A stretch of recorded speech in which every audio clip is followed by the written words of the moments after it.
सप्तसिंधू महिला आधार बालसंगोपन आणि शिक्षण संस्था संचलित सन्मती बालनिकेतन आणि तीर्थरूप शैक्षणिक मुलांचं वसतिगृह या मांजरी येथे आपला जो जेप हा उन्हाळी शिबिराचा जो काही आपलं 1 महिन्याचं जे सेशन चालू आहेत त्या आजच्या सत्राचे आपले प्रमुख पाहुणे विशाल भैया वाडे यांचं खूप खूप स्वागत।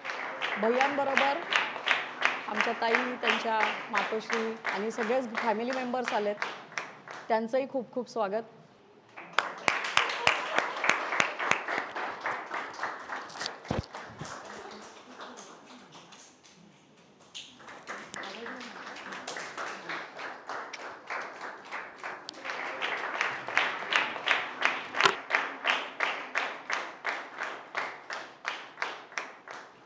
आपले आजचे प्रमुख पाहुणे विशालजी वाडे सरांचं बेसिक एज्युकेशन हे सुरुवातीला डिप्लोमा इन इंजिनिअरिंग सरांनी केलेलं आहे गव्हर्नमेंट पॉलिटेक्निक रत्नागिरी येथून। त्यानंतर मुंबईची अतिशय मानाची समजली जाणारी LS रहेजा इन्स्टिट्यूट येथून सरांचं बॅचलर ऑफ फाईन आर्ट्स झालेलं आहे ड्रॉइंग आणि पेंटिंगमध्ये। तदनंतर सरांनी मास्टर इन फाईन आर्ट्स केलेलं आहे कर्नाटका स्टेट ओपन युनिव्हर्सिटीमधून। साधारण बॅचलर ऑफ फाईन आर्ट्स करत असताना 5 सक्सेसिव्ह इयर्स सरांना मेरिट स्कॉलरशिप मिळालेली आहे। सरांच्या कामाबद्दल सांगायचं झालं तर 1997 ते 2013 या काळांमध्ये माया आर्ट वर्ल्डसाठी सरांनी कन्सेप्ट डिझायनर, व्हिज्युअलायझर आणि इलस्ट्रेटर म्हणून काम पाहिलेलं आहे। जसं मी आत्ताच म्हणालं की डॉक्टर चंद्रप्रकाश द्विवेदी यांच्या एक रिसर्च बेस्ड टेलिव्हिजन सिरियल होती चाणक्य, जी आपल्यापैकी जे सर्व मोठे आहेत त्यांनी नक्कीच पाहिली असेल। तर यासाठी इलस्ट्रेशन डिझाईन, स्टोरीबोर्ड प्रोडक्शन अशा भरपूर गोष्टी सरांनी कन्सेप्ट इलस्ट्रेशन्स केलेले आहेत। त्याचबरोबर असेच अनेक प्रोजेक्ट सरांनी वेगवेगळ्या कंपनीज जसं grand marine exports private limited झालं, 2011 साली गांधी रिसर्च फाउंडेशनचा एक प्रोजेक्ट होता त्याबद्दल सुद्धा सरांनी कन्सेप्च्युअल इलस्ट्रेशन्स आणि पेंटिंग महात्मा गांधींच्या जीवनावरती केलेले आहेत। 2014 मध्ये बरेचसे ॲन्युअल कॅलेंडर जे असतात तर त्यातलं सिम्बॉयसिस इन्स्टिट्यूट ऑफ डिझाईन जे आहे पुण्यातलं त्याचं जे कॅलेंडरचे कन्सेप्च्युअल इलस्ट्रेशन्स आहेत ते सरांनी केलेले आहेत। 2017 साली सिम्बॉयसिससाठी सरांनी महर्षी गुरु वशिष्ठ यांच्यासाठी इलस्ट्रेशन्स केलेले आहेत। साधारण सरांच्या टीचिंग एक्सपिरियन्सबद्दल बोलायचं झालं तर 2005 ते 2012 या कालावधीत sir Symbiosis institute of designing जे आहे तेथे व्हिजिटिंग फॅकल्टी म्हणून कार्यरत होते। त्याचबरोबर 2007 ते 2012 MIT इन्स्टिट्यूट ऑफ डिझाईन जे आहे पुण्याचं तेथे देखील सर व्हिजिटिंग फॅकल्टी राहिलेले आहेत। 2013 मध्ये सर असिस्टंट प्रोफेसर म्हणून सिम्बॉयसिस इन्स्टिट्यूट ऑफ डिझाईन जे आहे पुण्यातलं तेथे कार्यरत होते आणि 2018 पासून असिस्टंट प्रोफेसर म्हणून स्कूल ऑफ डिझाईन जे आहे अजिंक्य DY पाटील युनिव्हर्सिटी पुण्याची तेथे ते कार्यरत आहेत। सरांचं sketching, drawing, geometrical constructions, technical drawing, वेगवेगळ्या रेंडरिंग टेक्निक्स, अगदी मग कलर पेन्सिल्स असतील, oil pastels, dry pastels, charcoal, water colour, poster colour, oil on canvas, transparent ग्लासवरचे रंग जे असतात अशा सगळ्यांमध्ये सरांकडे एक्सपर्टीज आहेत। प्री व्हिज्युअलायझेशन टेक्निक्स झाल्या, इंजिनिअरिंग ड्रॉइंग्स झाले, ह्युमन ॲनाटॉमी, कॅरिग्रेचर्स ज्याला आपण व्यंगचित्र किंवा कार्टून ड्रॉइंग्स म्हणतो किंवा स्टोरी बोर्ड डिझायनिंग अशा वेगवेगळ्या क्षेत्रांमध्ये सर एक्सपर्टीज घेऊन आहेत। साधारण सरांबद्दल सरांचे अवॉर्ड्स सगळे जर मी इथे वाचून द्यायला लागलो तर सर जो विषय आपल्याकडे आज कन्वे करायला आलेले आहेत त्यासाठी कदाचित वेळ कमी पडेल। तर आज सर आपल्याला येथे मार्गदर्शक म्हणून लाभलेले आहेत आणि आजच्या आपल्या प्रमुख पाहुण्यांना विनंती करतो की त्यांनी आजच्या सत्राला सुरुवात करावी। कुठून सुरुवात करू? तुमच्याकडे असल्यापासून सुरुवात करू? मी जेव्हा लहान होतो ना तेव्हा अभ्यास सगळ्यांनाच करायला लागतो। गणित सगळ्यांनाच अभ्यास करायचा असतो, गणिताचा, भाषेचा, व्याकरणाचा। पण त्याच्याहूनही लहान असताना मला चित्रच काढायला आवडायची आणि माझ्या हातात खडू किंवा पेन्सिल आली की मी चित्र काढायचो। ठीक आहे, मग रंगवायला नंतर यायला लागली। आधी मी कमळ काढायला शिकलो, मग काही आला कागद आणि पेन्सिल मिळाली की कमळ पहिलं काढायचो, मग हत्ती। मग माझ्या आईने मला दाखवलं की नाही कमळ ना असं काढायचं, असं असं असं करता करता करता नंतर त्यांनी सांगितलं की अभ्यास पण करायला लागणार बाबा। अभ्यास पूर्ण झाला की मग काढ चित्र। त्याच्यामुळे अभ्यास पण करायचो, चित्र काढत राहायचो। मग हळूहळू सगळ्यांना कळलं की ह्याला चित्र काढायची आवड आहे। मग कोणीतरी चित्राची वही देताना चित्राची वही, पेन्सिल गिफ्ट करायचं, भेट द्यायचं। त्यावेळेला अशा फार मोठ्या भेटी नव्हत्या, कलरचा सेट आजच्यासारखं किंवा काय. आणि मग चित्र काढायला सुरुवात झाली. मग कधी कधी मी अभ्यासाच्या वहीत काढायचो, तेव्हा मग मोठे ओरडायचे की छान चित्र काढतोयस, कुठे पण नाही काढायचं. चित्र काढण्यासाठी योग्य कागद निवडायचा आणि छोटं छोटं नाही काढायचं. कागद केवढा आहे, मोठा आहे ना, खूप मोठा असेल तर तेवढं मोठं चित्र पाहिजे.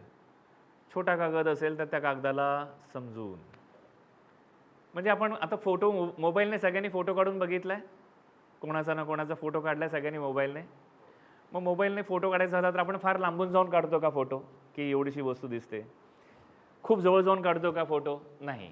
आपल्याला कळतं की केवढी ती यायला पाहिजे. मग ह्याला म्हणतात रचना, कंपोज करणं, की कागद केवढा आहे, फ्रेम केवढा आहे, विषय केवढा आहे, मग तो केवढा आला पाहिजे. त्यावेळेला मोबाईल नव्हतं, त्याच्यामुळे चित्रावरती कागदाने काढूनच समजायचं की कसं.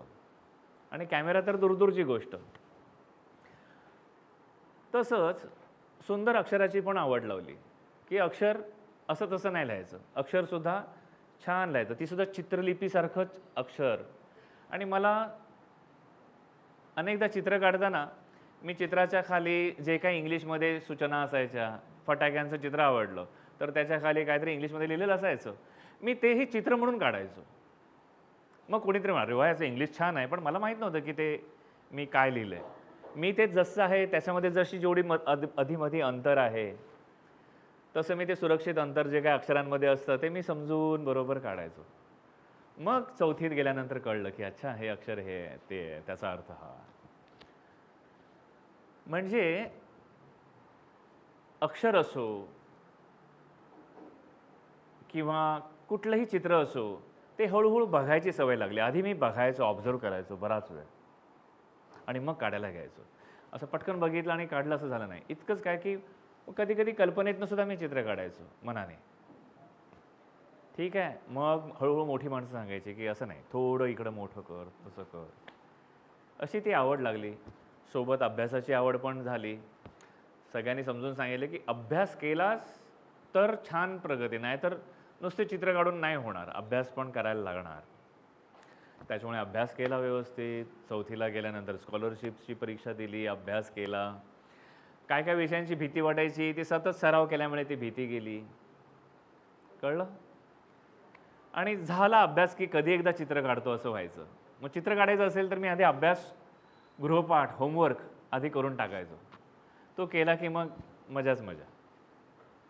मग सुट्टीमध्ये नातेवाईकांकडे गेलं की नातेवाईकांकडे गेल्यानंतर सगळी मुलं वेगवेगळे खेळ खेळत आहेत. मला कंटाळा यायचा. मला वही आणि पेन हवे असायचे किंवा वही आणि कागद.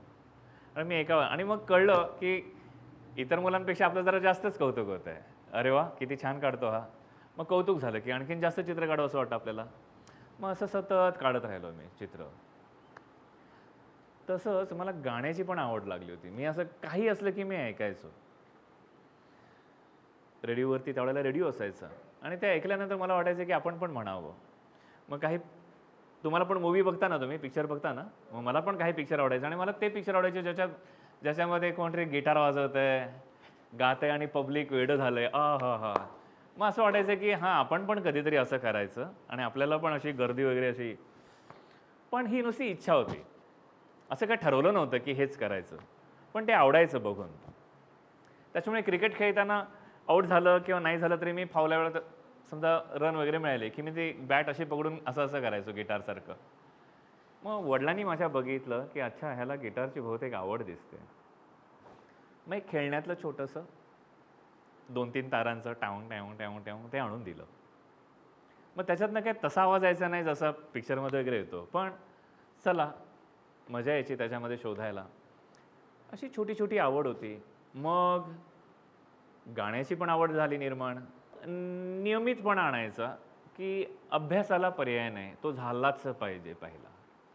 मग अभ्यास झाल्यामुळे फायदा काय झाला, मी जेव्हा चित्र काढायला लागलो तर मी नुसती चित्र काढायचो नाही. कुठलं पुस्तक मिळालं ना की अभ्यासाचा फायदा झाला की त्या चित्राची माहिती मला वाचायची सवय लागली की तो केवढा मोठा चित्रकार आहे, तो मोठा काय आहे.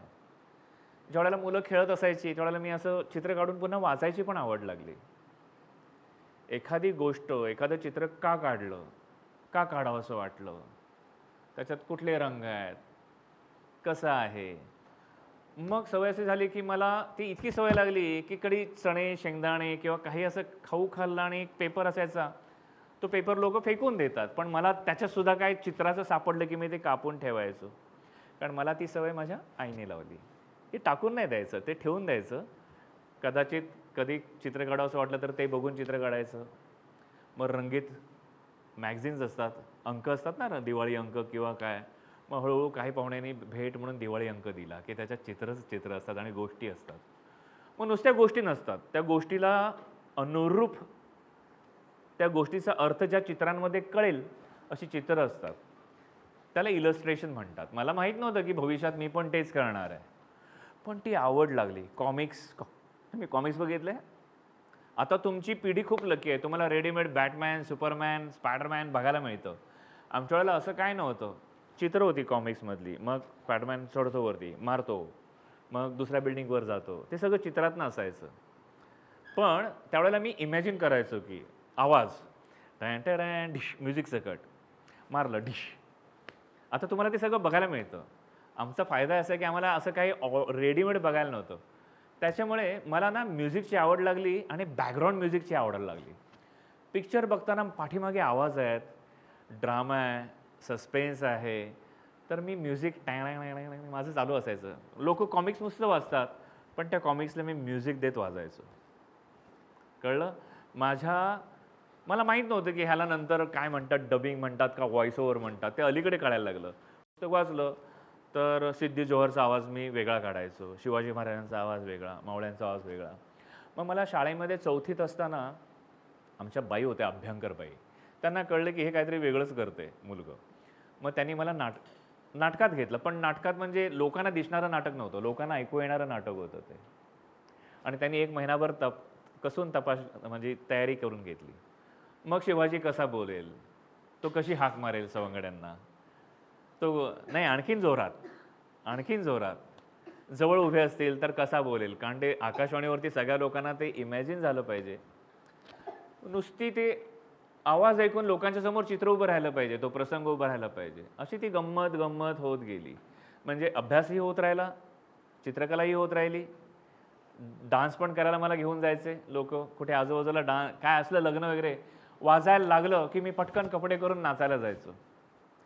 ठीक आहे, सुंदर अक्षराचं कौतुक व्हायचं म्हणून कोण फाउंटन पेन वगैरे म्हणजे मोठ्या माणसांना पेनं देतात, ते कोणतरी म्हणायचं हे नीट वापर, छान आहे तुझं अक्षर.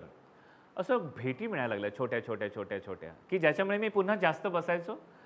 तसंच आज आई आणि बाबा मला चांगले पिक्चर दाखवायला न्यायचे की ह्याला कुठेतरी संवाद फेकीचं म्हणजे डायलॉग्स म्हणतो ना आपण, ॲक्टिंग आवडते ह्याला, मग ते पिक्चर बघायला न्यायचे ते. अशी ती आवड डेव्हलप होत गेली. पण मी ठरवलं नव्हतं. माझं टार्गेट काय होतं, अभ्यास करायचा आणि मग आपलं मन स्वतःचा जीव रमवायचा. मी आणि माझा धाकटा भाऊ, आम्ही दोघंच होतो घरात. आणि मग आमचं दोघांचं विश्व तसंच होतं. मग आम्ही हळूहळू कुठे कोणी पिक्चरचे थिएटरमध्ये पूर्वी पिक्चरचे रीळ असायचे, मग ते तुटले की ते आम्हाला गिफ्ट द्यायचे की हे घेऊन जा. मग ते घरी घेऊन यायचो आणि त्याच्यावरती कवडसाने ऊन पाडायचो. भिंग पकडलं की ते असं मोठं दिसायचं भिंतीवर चित्र, पण उलटं दिसायचं, पण आम्हाला मजा वाटायची. आम्ही सगळं असं करायचो. आणि मग आम्ही दोघंही भाऊ म्युझिक पण देतोय, डायलॉग पण आम्हीच बोलतोय, वेगवेगळे तुकडे, वेगवेगळे पिक्चरचे वेगवेगळे तुकडे, पण आमची स्टोरी बनायची, आम्ही दोघं त्याच्यात रमायचो. असं फार वेगळं आहे आमचं बालपणाचं ना, थोडंसं वेगळं केलं, ज्याला लोक क्रिएटिव्ह म्हणतात, पण आम्ही मन रमवायचो. आई बाबा वगैरे म्हणायचे बाहेर जायचं नाही, रस्त्यावर जायचं नाही, घरात झोपा गप, खेळलात तर आवाज करू नका. पण आम्ही हळू आवाजात आमचं डायलॉग्स आणि सगळं चालू असायचं दोघांचं काल्पनिक. अशी सगळी मजा. मग 10वी आली जवळ, मग अभ्यास करायचा. पण त्याच्या आधी एलिमेंटरी आणि इंटरमिडिएटच्या ड्रॉइंगच्या 2 परीक्षा दिल्या. मग कळलं की अच्छा, पुस्तूल पुढ्यात ठेवून बघून अगोदर बघायचं नीट, मग ते बघून लाईन ड्रॉइंग करायची, मग त्याचे रंग बघायचे, ते रंगवायचं. मग त्या फुलापासून दागिने जर बनवायचे झाले तर अलंकारिक आकार बिट्टीच्या फुलाचे कसे असतील ते सरांनी शिकवलं. तेव्हा कळलं की अच्छा, म्हणजे नुसतं आहे तसं काढण्याच्या ऐवजी एखादा आकाराचा आणखीन अभ्यास करायचा आणि त्याचे दागिन्यांसाठी काहीतरी करता येतं. Getting it? समजतंय तुम्हाला? आणि मग निसर्गचित्र, म्हणजेच फुलं समोर ठेवायची, त्याची पानं, त्याचा देठ, त्याचं निरीक्षण लहानपणापासून बघायचो पण कधी काढलं नव्हतं. पण एलिमेंटरीची परीक्षा काय दिली, अवघी 4 महिन्याची तयारी असते त्या परीक्षेची, बरोबर? तुमच्यापैकी कोणी दिले एलिमेंटरी ड्रॉइंग ग्रेडची एक्झाम? Very good. मग नेहमी ते फुल नेहमी बघायचो, खेळायचो, पण तिथे गेल्यानंतर कळलं की कसं पान कुठून येतं, मग तिथे कसा जॉईंट असतो, असं निरीक्षण व्यवस्थित करायचं, ते आपल्या ड्रॉइंगमध्ये आलं पाहिजे, बरोबर? मग रंगवायचं, सगळ्या पानांचा आकार जरी सेम असला तरी उजेड कुठून पडतोय, त्याचा रंग कसा समजून घ्यायचा, हे तिथे शिकवलं. बरं, गंमत अशी की मग तिथं पण पुन्हा अक्षरलेखन असतं एलिमेंटरी इंटरमिजिएटला, त्याचा सराव झाला. मग अक्षरांमध्येच कसं त्याचा अर्थ कळला पाहिजे, त्याला नंतर भविष्यात जाऊन टायपोग्राफी म्हणतात हे माहीत नव्हतं. नुसतं अक्षर बघून काढायचो, पण नंतर कळलं की जंगल, मग जंगल कसं लिहायचं, तर ते जंगल वाटलं पाहिजे, हे एलिमेंटरी इंटरमिजिएटला कळलं, ज्याला भविष्यात पुढे जाऊन टायपोग्राफी म्हणतात. पण ते जंगल लिहितानाच असं लिहायचं की वाटलं पाहिजे. वन्य, ते लिहितानाच वाटलं पाहिजे की वन्य काहीतरी आहे, वाईल्ड काहीतरी आहे. Getting it? थंडगार, हिमालय, मेणबत्ती, ती लिहितानाच असं लिहायचं की खरोखर ते विरघळलंय, हे माहीत नव्हतं आधी. म्हणजे अभ्यासाची आवड लागल्यामुळे चित्रकलेतला अभ्याससुद्धा सोपा गेला. नुसती चित्र नव्हतं काढत, त्याच्या मागे सुद्धा अभ्यास असतो, हे अभ्यासाच्या आवडीमुळे कळलं. ठीक आहे. मग आणखीन विषय असतो मेमरी ड्रॉइंग, विषय असतो गावात राक्षस आला तर. मग पिक्चर बघितल्यामुळे ते फायदा झाला, कारण काय काय पिक्चर बघितले होते, असं राक्षस येतो गावात आणि सगळ्या एकेकाला उचलून खातो, फेकून देतो.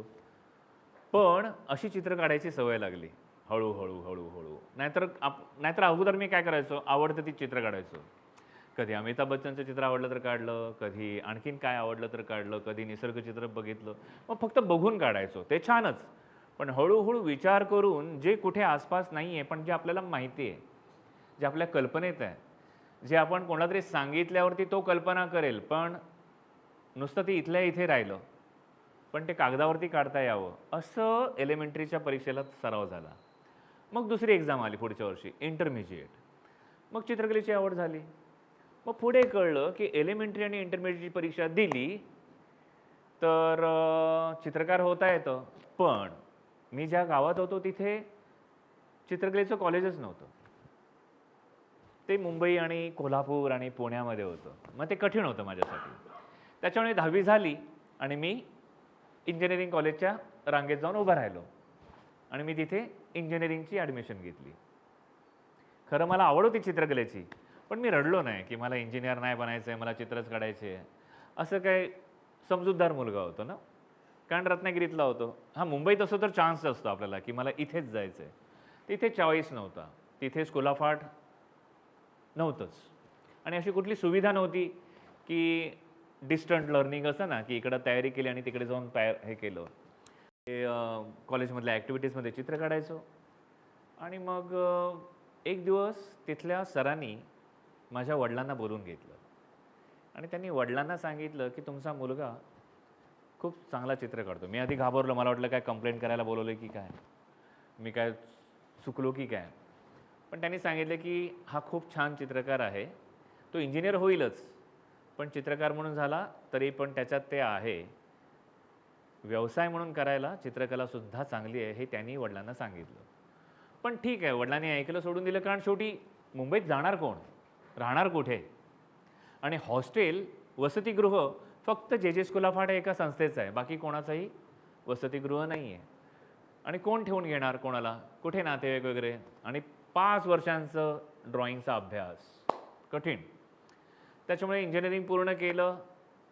पण नंतर मग संधी आली, माझ्या आत्तेने सांगितलं की तू ये माझ्या घरी राहा आणि तिथून चित्रकलेचा 5 वर्षांचा अभ्यास आत्तेकडे राहून केला. पण आपली जबाबदारी वाढते. मग आपण जेव्हा दुसरीकडे राहतो तेव्हा टॉवेल कुठे पण टाकला, फणी कुठे पण टाकली, ब्रश कुठे पण टाकला, असं नाही चालत. सगळं तुम्ही जसे आहात एकदम शिस्तीत, तसं शिस्तीत व्हायला मला खूप त्रास झाला, पण झालो मी शिस्तीत, कारण मला चित्र काढायची होती, मला पाहिजे ते करायला मिळालं होतं. ठीक आहे. म्हणजे थोडक्यात आपली इच्छा असेल तर थोडेसे नियम बाजूला ठेवून आपल्याला सर सुद्धा सांगतात की "ये रे बसा इकडे बसा." कारण आम्ही होतो फर्स्ट इयरला, पण सेकंड थर्ड इयरच्या मुलांची फी भरून ते बसत असतात कामाला. पण आम्हाला सर सांगायचे, "काम करायचंय? बसा इकडे. इथून करा काय स्केच करायचंय ते." आणि तेवढं आमच्यासाठी भरपूर होतं. पुन्हा लायब्ररीत जाऊन बसायला मिळायचं. Extra hours. सकाळी 7 ते 1 आमची बॅच होती आणि 1 ते संध्याकाळी 7 दुसरी बॅच होती. आम्ही दोन्ही बॅचमध्ये काम करायचो. मग आते पण मला डबा करून द्यायची. आणि मज्जा आली. भरपूर अभ्यास करायला मिळाला. चित्रांबरोबर अभ्यास पण केला आणि इंजिनिअरिंग केल्यामुळे मजा आली. ठीक आहे, झोप येते? वॉव! तर असं. नंतर मग मुंबईत गेल्यामुळे मित्र-मित्र आम्ही चांगले-चांगले पिक्चर बघायला जायचो मग. सगळे ठरवायचो आणि छान पिक्चर की ज्याच्यामध्ये ॲनिमेशन त्यावेळेला नवीनच आलं होतं. पूर्वी फक्त टीव्हीवर बघायला मिळायचं, पण थिएटरला सुद्धा ॲनिमेटेड मूव्ही यायला लागल्या. तर असं सगळं बघत-बघत मग कळलं, की अच्छा चित्रकार झालं तर ॲनिमेटर होता येतं. चित्रकार झालं तर ग्राफिक डिझाइन करता येतं, कॉमिक डिझाइन करता येतं, इलस्ट्रेटर होता येतं. मी जी लहानपणापासून पुस्तकं बघत आलो, राजा शिवछत्रपती, त्याच्यामध्ये ज्यांनी चित्र काढली होती, एम.आर. आचरेकर. ते नंतर मी पुन्हा जाऊन ते पुस्तक बघितलं, की अरे, मी तर फक्त कथा वाचल्या. ते पुस्तक बनवण्यासाठी कोणाकोणाचे प्रयत्न आहेत ते मी वाचलंच नव्हतं. मग कळलं, की अरे, एम.आर. आचरेकर. तेच एम.आर. आचरेकर सर, ज्यांनी राज कपूरच्या पिक्चरचं संपूर्ण आर्ट डिरेक्शन. मग कळलं, की अच्छा चित्र काढून हे पण करता येतं. चित्र काढून आपण जे पिक्चर बघतो त्याच्यामध्ये कपडे, नेपथ्य, स्पॉट कुठे शूट करायचं हे कोण ठरवतं? कला दिग्दर्शक ठरवतात. हे माहीत नव्हतं. कॉलेजमध्ये गेल्यावरती कळलं, की चित्र काढणं हे केवढं वास्ट आहे. तुम्ही चित्रकार होऊ शकता, तुम्ही ग्राफिक डिझायनर होऊ शकता, तुम्ही ॲनिमेटर होऊ शकता, तुम्ही व्हिडिओ गेम तुम्ही खेळता ना, हे सुद्धा चित्रकारांनीच डिझाइन केले. तुम्ही फोटोग्राफी करू शकता, तुम्ही सिनेमॅटोग्राफी म्हणजे व्हिडिओ शूटिंग, लग्नाचं शूटिंगपासून सगळं काही आता ड्रोनने वगैरे सगळे म्हणजे ते शिकलं, की त्याचा आणखीन इतका छान अभ्यास होतो, की कुठल्या अँगलने घ्यायचं, लाईट कसा पाहिजे, शॅडो कशी पाहिजे. ते माहीत नसले करतात, पण काहीतरी 19-20 राहून जातं त्याच्यात. पण ज्यांना ते माहिती असतं, त्यांना सगळा अभ्यास छान उपयोगी पडतो. ते सुंदर दिसतं. ते सगळ्यांना समजतं बघितल्या-बघितल्या.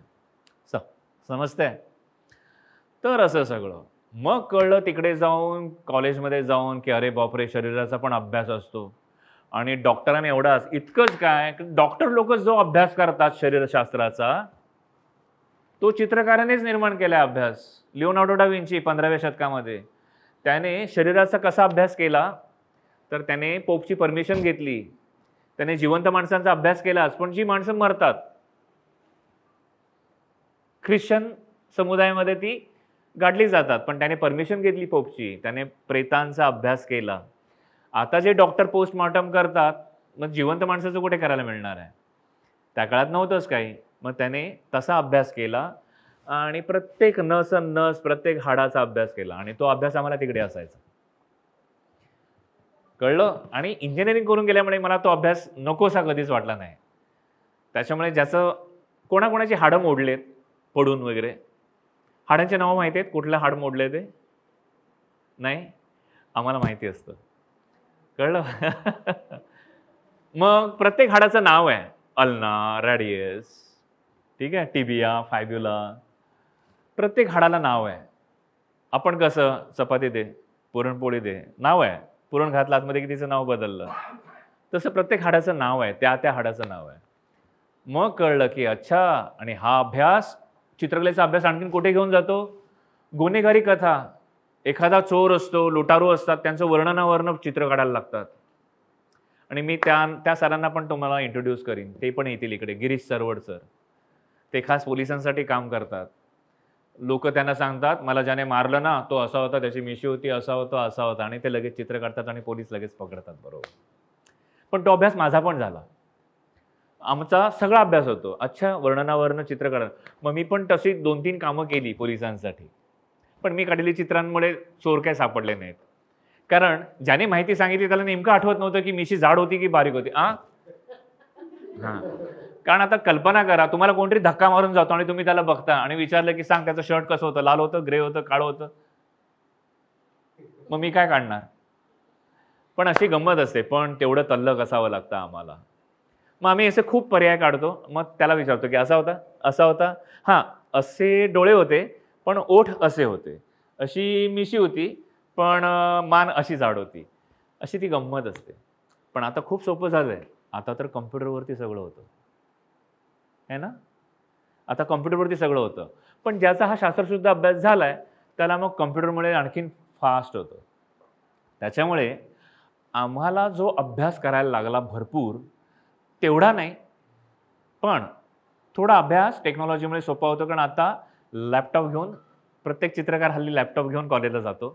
त्याला शिकायला मिळतं आणि पटापट नेटवरती पण सापडतं जगात कोणी किती मेहनत केले, काय केले. आणि जेव्हा आमचं कॉलेज झालं, तेव्हा मला कळलं, की अरे च्छा! मी एकटाच नाही आहे काय. जगात किती लोकांनी किती अभ्यास केलाय.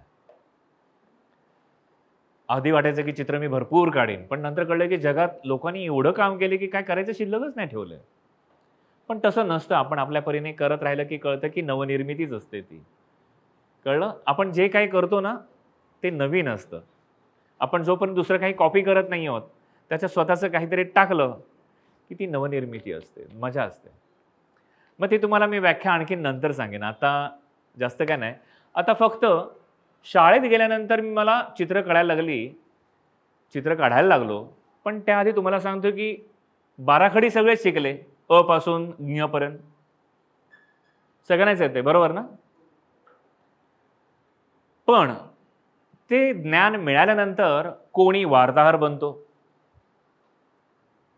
कोणी शॉर्टहँडमुळे एखाद्या मोठ्या पंतप्रधान किंवा मोठ्या राष्ट्राच्या नेत्याचा ते काय बोलतात ते पटापट फास्ट लिहून घेतो किंवा त्यांना सांगतो की सर आपल्याला हे मुद्दे कव्हर करायचे आहेत. ते काय भरपूर लिहायला वेळ नसतो. ते शॉर्टहँड पूर्वी होतं. मग आता शिकतात सगळे एकच, पण कोणी वार्ताहर बनतो, कोणी लेखक बनतो, कोणी कवी बनतो. त्या कवितांमध्ये सुद्धा केवढे प्रकार आहेत. लेखामध्ये सुद्धा कोणी रहस्य कथाकार बनतो, कोणी शौर्यकथा लिहिणारा असतो. बरोबर? तर असं सगळं. कोणी कविता लिहितो. असं वेगवेगळं फक्त असते बाराखडी. पण ती बाराखडी घेऊन पुढे किती काय-काय करता येतं. तसंच चित्रकला शिकलं, चित्रसूत्र शिकली, रंग, रेषा. तुम्हाला रंगचक्र माहिती आहे? रंगचक्र काय असतं? काय असतं?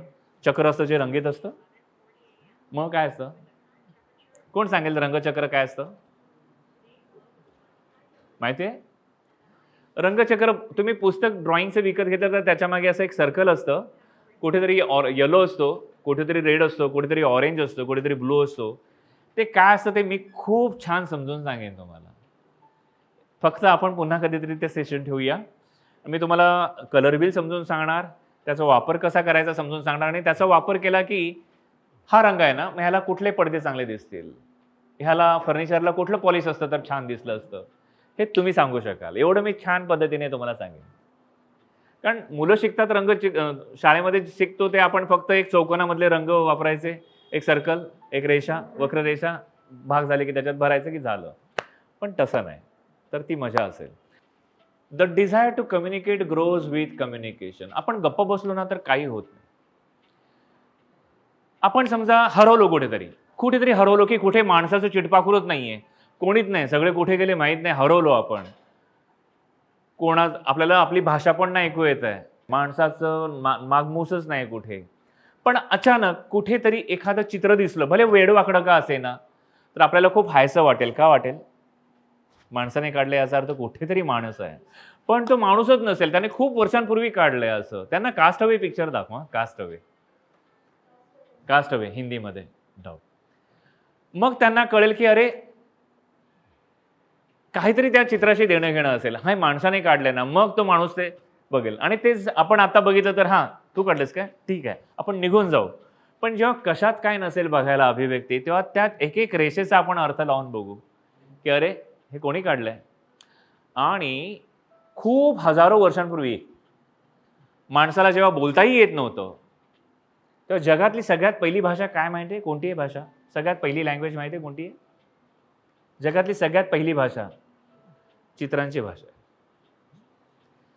तर गुहा चित्रातल्या लोकांना बोलता येत नव्हतं. ते हातवाऱ्याने बोलायचे. हू, हू, माकडासारखंच होतं सगळं. पण त्यांना चित्रकला काय असते ते कळलं. ते ना झाडांचा, काही फुलांचा रंग असतो माहिती आहे, काही फुलं फोडली की लगेच पिवळा रंग वगैरे असतो, ते तोंडात भरायचे आणि असा हात ठेवायचे गुहेच्या चित्रावर आणि हात काढला की बरोबर हाताचं आकार यायचा. त्यांच्याकडे पेन्सिल नव्हती. आपण काय करतो, पेन्सिल ठेवतो आणि असा हात काढतो. सगळ्यांनी काढलाय? पण त्यांच्याकडे आयडिया होती. त्यांच्याकडे पेन्सिल नसली म्हणून काय झालं, त्यांनी तोंडात रंग भरला आणि हल्ली लोक तोंडात पान भरतात, आपण त्यांनी रंग भरला. ठीक आहे. आणि केलं. त्याच्यामुळे त्यांनी जो हात खूप हजार वर्षांपूर्वी केलाय, मग आता कळते की तेव्हाही माणूस तेवढाच निर्मितीचा भोगता होता. त्याला पण काहीतरी निर्माण करावं असं वाटायचं. मग तो शिकारीला जायचा तेव्हा जादूटोणा करायला शिकला. तो त्याच्याच मनाचं. शिकारीला गेले की कोणीतरी शिकारीत वन्य प्राण्याची शिकार करताना कोण ना कोण मरायचं. पण मग तो लोकांची, आपल्या कळपातल्या लोकांची भीती घालवण्यासाठी म्हणायचा थांबा. मग जो चित्रकार होता ना त्याला खूप मान होता, कारण चित्र काढता येतं म्हणजे तो कोणतरी, मग तो शामान म्हणतात त्याला. मग तो काय करायचा, चित्र काढायचा की चला आपण आता शिकारीला चाललोय. मग तो मोठ्या मोठ्या प्राण्यांची चित्र काढायचा आणि सगळी माणसं त्याला शिकार करतात दाखवायचा. आणि तो सांगायचा की बघा आपण उद्या सकाळी शिकारायला चाललोय, कोणीही मरणार नाहीये, सगळे आपण जिवंत परत येणार. समज असायचा तो, पण खरोखर सगळे न घाबरता जायचे त्याच्यावरती, कारण त्यांनी जादू केली ना, आणि मग सगळे यायचे. असं चित्रकला त्याच्या जीवनात हळूहळू हळू येत गेली. पूर्वीपासून आजपर्यंत चित्रकला कशी कशी येत गेली, ॲनिमेशन पर्यंत कशी आली, तुमच्या आमच्या पिक्चरपर्यंत, मूवीपर्यंत कशी आली, फोटोग्राफी, कॅमेरा, सगळीकडनं आपला चित्रांचा संबंध आपला कसा वाढत गेला, ते आता आपण बघूया. The desire to communicate grows with communication. आपल्याला जर बोलायचं असेल ना, कोणाशी तरी बोलायचं असेल तर आपण बोलल्याशिवाय पुढे जाणारच नाही संवाद. समजतंय? मी इंजिनिअरिंग कॉलेजमध्ये मोठ्या मुलांना अशी इंजिनिअरिंग ड्रॉइंग शिकवतो. पण ही ड्रॉइंग्स समजायला एक मेथड असते, प्रोसेस असते. म्हणजे खूप किचकट शिकल्यानंतर ते सोपं कसं करायचं हे कळतं. कुठलीच गोष्ट फार सोपी नसते, त्याचा गाभा समजून घ्यावा लागतो. मग ते आणखीन छान सोपे सोपे आपल्याला चित्र काढता येतात. मग भूमिती कशी असते, मग भूमितीचा पण आपण जे मूलभूत आकार म्हणतो ना त्याचा संबंध असतो. आपण जेव्हा सफरचंदाचे 4 भाग करतो तेव्हा ते कसे होतात, मग त्याच्या मागे खूप अभ्यास केलाय लोकांनी. मी नुसते एक फोड असे पटकन 2-3 रेषांमध्ये काढायचो, मग आजही तशीच काढतो. पण ते काढताना मी ह्या सगळ्या गोष्टींचा विचार करतो की त्या सफरचंदाचा आकार केवढा, त्याची त्रिज्या केवढी, पण ते आपोआप मनात असतं. तर काही लोक तो मनात न घेता चित्र काढतात, पण कधीतरी वेगळ्या अँगलने काढायची वेळ आली की ते चुकू शकतं. मग असं सगळं भूमिती, आणि तुम्हाला ती भूमिती आहे, ती भूमिती पुढे जाऊन इंजिनिअरिंगला इकडे नेऊन सोडतात आपल्याला. म्हणजे कुठलंही नॉलेज, कुठलंही ज्ञान फुकट जात नाही. मग मी अशा मोठ्या मोठ्या मुलांना शिकवत असतो. ठीक आहे, सिम्बॉयसिस कॉलेजमध्ये. मग वस्तू समोर ठेवायची, मग त्यांनी खरोखर त्याला लाकडाचा माणसासारखंच असतं, त्याला मॅनिकिन म्हणतात, मग त्याच्यावरनं अभ्यास असतो करायचा. मग ॲनिमेशनच्या मुलांना ते बरं पडतं. हे जगातले खूप मोठे चित्रकार आहेत. कुस आयसन हे जेव्हा दुष्काळ पडला होता तेव्हा कॅमल कंपनीने दुष्काळग्रस्त लोकांना मदत व्हावी म्हणून काही लोक आर्थिक मदत करतात, काही लोक दुष्काळातल्या लोकांना मदत करायला पथक जातात, साफसफाईला आणि सगळी मदत करतात, काही डॉक्टर जातात. मग चित्रकार म्हणून मी काय करू शकतो, तर मी एक करू शकतो की मी चित्र काढू शकतो छान, आणि मग त्या चित्राचा लिलाव होतो. मग तो लिलाव झाला की त्या लिलावातनं जी काय मदत येते ती त्या दुष्काळग्रस्तांसाठी वापरली जाते. म्हणजे आपण कुठल्याही क्षेत्रात असू तर आपण करू शकतो. काही लोक छान लेख लिहितात, काही लोक कविता लिहितात, वेदना मांडतात त्यातून. मग तो कळतो की त्या दुष्काळाची भयानता कळते. म्हणजे आपल्याला खूप वाव आहे. आधीचे लोक करून गेलेत, मग आता पुन्हा एखादी घटना घडली की आता त्याच्यावर लिहिण्यासारखं, चित्र काढण्यासारखं काय राहिलं नाही असं काही नसतं. आपण आपली क्रिया, आपल्यातली जी निर्मिती मूल्य आहेत ना, ते आपण पणाला लावू शकतो. पुन्हा आपल्याला नवीन काहीतरी सुचतं. काही लोकं झटपट श्रीमंत होण्यासाठी, मौज-मजा करण्यासाठी कोणाला तरी फसवतात, कोणाला तरी लुबाडतात, कोणाचा तरी जीव घेतात आणि ह्याउलट काही लोकं अशी आहेत, की जी खूप कष्ट करतात. आता हे जेव्हा मी पाहिलं तेव्हा माझ्या लक्षात आलं, की हा टांगेवाला आहे, त्याने आपला टांगा सकाळी लवकर उठून धुतलाय छान. कारण अनेक टांगेवाले आहेत. आपल्या टांग्यात लोकं येऊन बसलं पाहिजे ना. रिक्षा नाहीये. रिक्षाचं पण कॉम्पिटिशन आहे. टॅक्सीचं पण कॉम्पिटिशन आहे. आपल्या टांग्यात बसणार कोण? पण तो निराश नाही होत. तो पैसे मिळवण्यासाठी कोणाला लुटत-पाटत नाही. तो आपल्या टांग्याला, घोड्याला अंघोळ घालतो रोज. टांगा छान स्वच्छ धुतो आणि सतत कपडा मारत असतो तो. मग लोकांना बसावसं वाटलं, की त्याचा दिवस सुरू होतो. ठीक आहे. पण त्याची सुरुवात दिवसाची तो केव्हा करतो? पहाटे उठून करतो. त्याला घोड्याला, टांग्याला केवढे कष्ट आहेत. म्हणजे त्यांना किती सोपं आहे. चोरी करणं जास्त सोपं आहे त्यांच्यासाठी. पण नाही करत. असे अनेक लोक आहेत, की खूप कष्टाने, सरळ मार्गाने, मेहनतीने, उशीर लागला तरी चालेल. मग त्यांचं डिव्होशन केवढं आहे. मग मी एक चित्रांची मालिका केली होती. अशी अनेक चित्र काढली होती, की ज्याच्यातनं सामान्य माणसाच्या कष्टातनं एक शिकवण मिळेल. बरोबर? आता मासे आहेत, तो निघालाय, कष्टाळू आहे, त्याने मासे पकडलेत. तो स्वतः तेवढे मोठे मासे खात नसेल कदाचित. तो छोटे कुठेतरी स्वस्तातले मासे खात असेल. पण त्याची कष्ट आणि मेहनत किती आहे त्याला कधीच वाटत नाही, की मी फसवीन, एक मासा गुपचूप घरी घेऊन जाईन. आणि ते 2 मासे मिळवण्यासाठी केवढे ते कष्ट. आता तर ट्रॉलर झालेत, मशीन लॉन्चेस कष्ट पण नसतात फार. पण ह्यांनी काही आपले कष्ट थांबवले नाही आहेत. हे मी केलं होतं, की ही अशीच कष्टाळू मुलं आहेत, ज्यांना शाळेत जायला मिळत नाही आहे. ज्यांना शाळेत जायला मिळत नाही आहे किंवा अ, ज्यांचे आई-वडील त्यांच्याकडे लक्ष देऊ शकत नाही आहेत. पण त्यांना एवढं कळतं, की ठीक आहे, आपण त्याच्यातसुद्धा मजा करायची. मग ते काय, ते गेलेत पाण्यात खेळायला. पण ते आपली जबाबदारी म्हणून तिथे मासे पकडून घरी 2 वेळच्या अन्नाची सोय व्हावी म्हणून ते मासे घेऊन चाललेत. मग त्याच्यातसुद्धा ते जबाबदारीने वागतायत. त्यांचा जो छोटा भाऊ आहे, त्याला त्यांनी वरती बसवलंय. "तू नको, तू वरती बस." आणि ते मासे पकडतायत आणि त्याच्याकडे पास करतायत.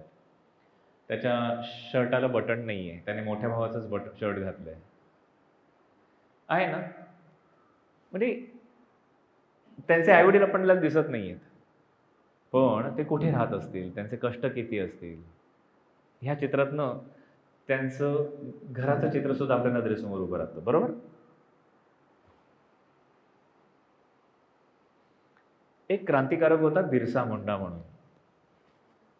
ठीक आहे? हे त्याच्या जीवनातलं चित्र आहे. त्याने ब्रिटिशांविरुद्ध लढा पुकारला आणि त्याच्या जीवावरती उठले होते ब्रिटिश. तुम्ही RRR पिक्चर बघितला? ह्यानी पाहायला मिळाला? RRR आवडला? त्याच्यात अजय देवगणचा जो रोल आहे ना, अजय देवगण, तर तो ह्या व्यक्तिरेखेपासून इन्स्पायर्ड आहे. बिरसा मुंडा, झारखंड.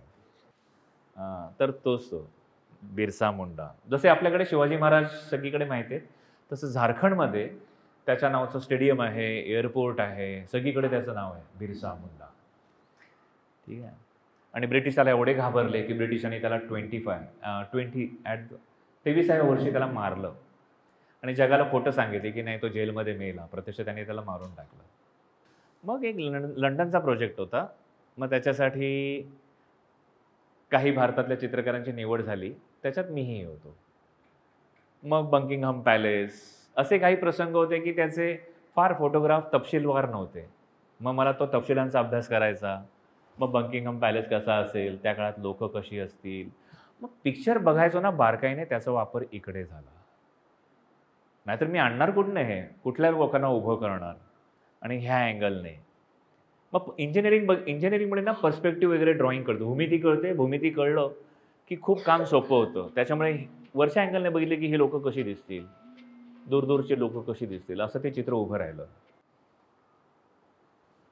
आणखीन एक गंमत आहे, मला ना शीख समाज आहे ना, तुम्ही शिखांना बघितले सरदारजी?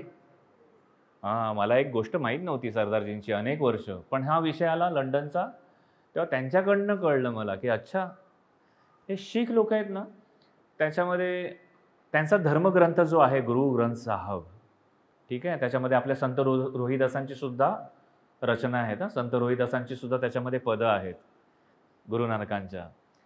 तर तो जो ग्रंथ आहे ना, ते आपण सगळे बाकीचे, आपण तो एखाद्या कपड्यात ठेवतो, टेबलावर ठेवतो, आपण तो पिशवीत घेतो.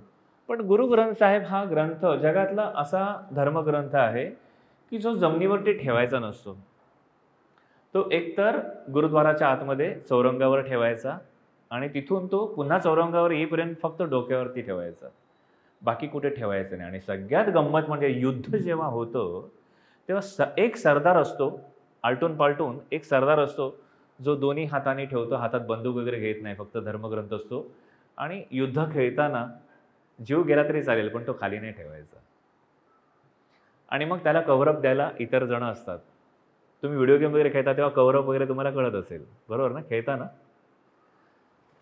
मग हे मला माहीत नव्हतं. मग दुसऱ्या महायुद्धाच्या वेळेला किंवा पहिल्या महायुद्धाच्या वेळेला भारतीयांनी जिथे जिथे काम केलं तिथं, म्हणजे वाचलं ना किंवा माहीत नसलं तर कोणीतरी ज्ञानी म्हणून जेव्हा आपल्याला माहिती देतो तेव्हा मग आपल्याला आणखीन छान चित्र काढता येतात. इतकं ज्ञान, नॉलेज महत्त्वाचं आहे, बरोबर.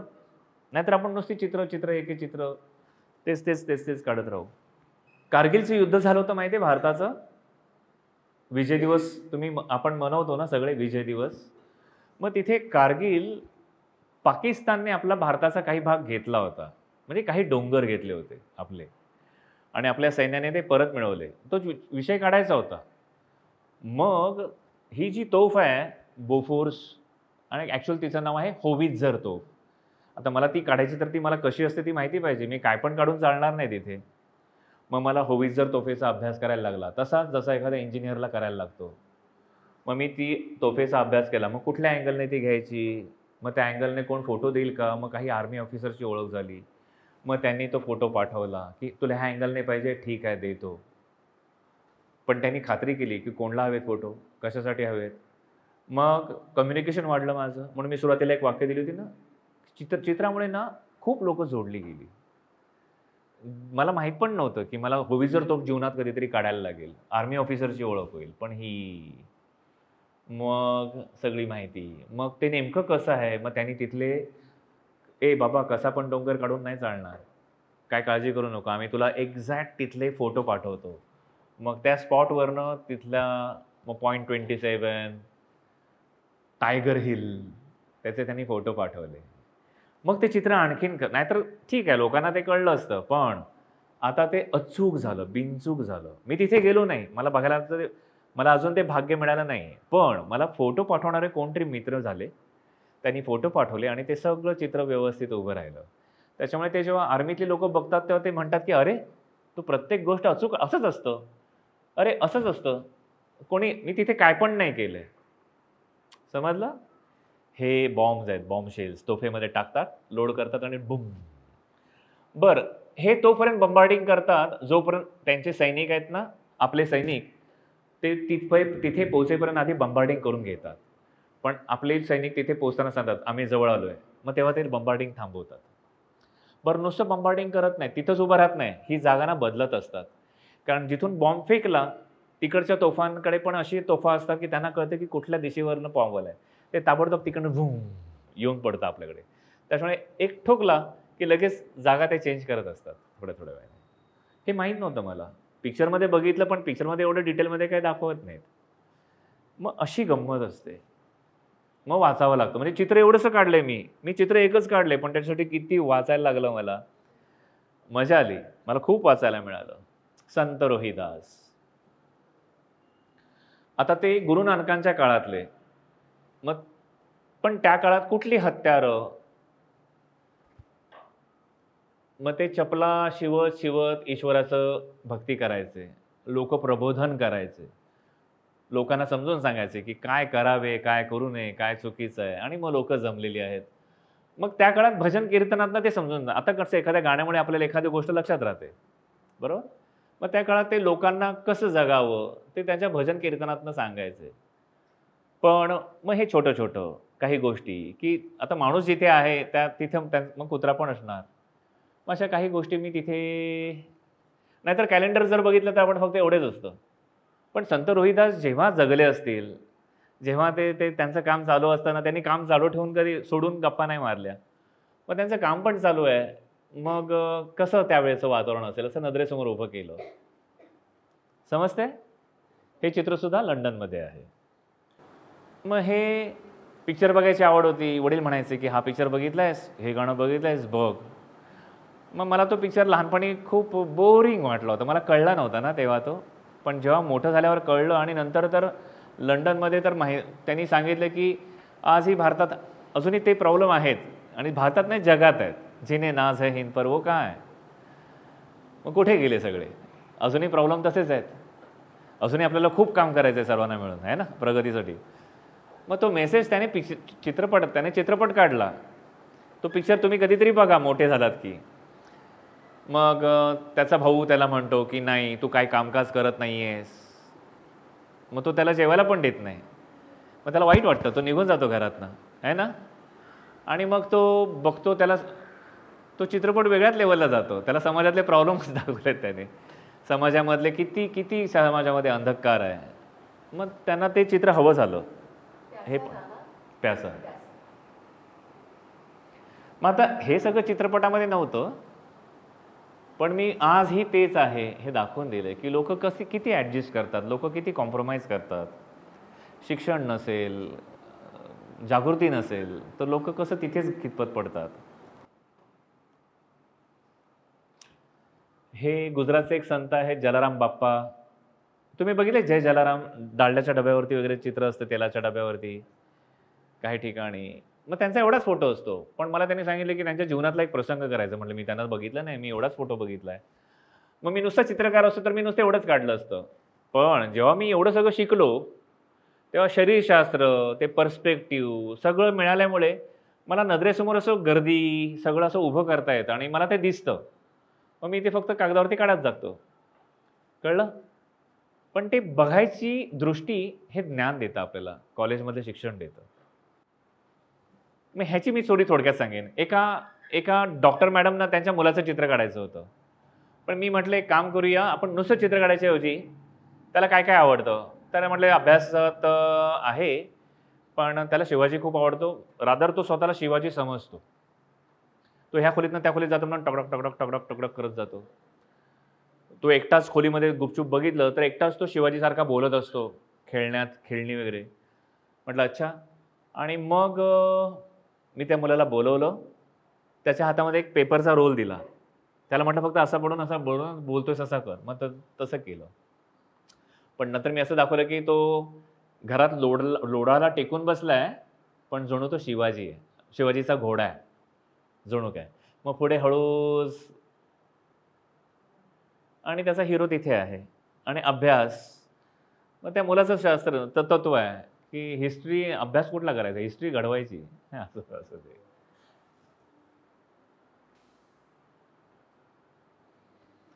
मग हे एक चित्र काढलं होतं.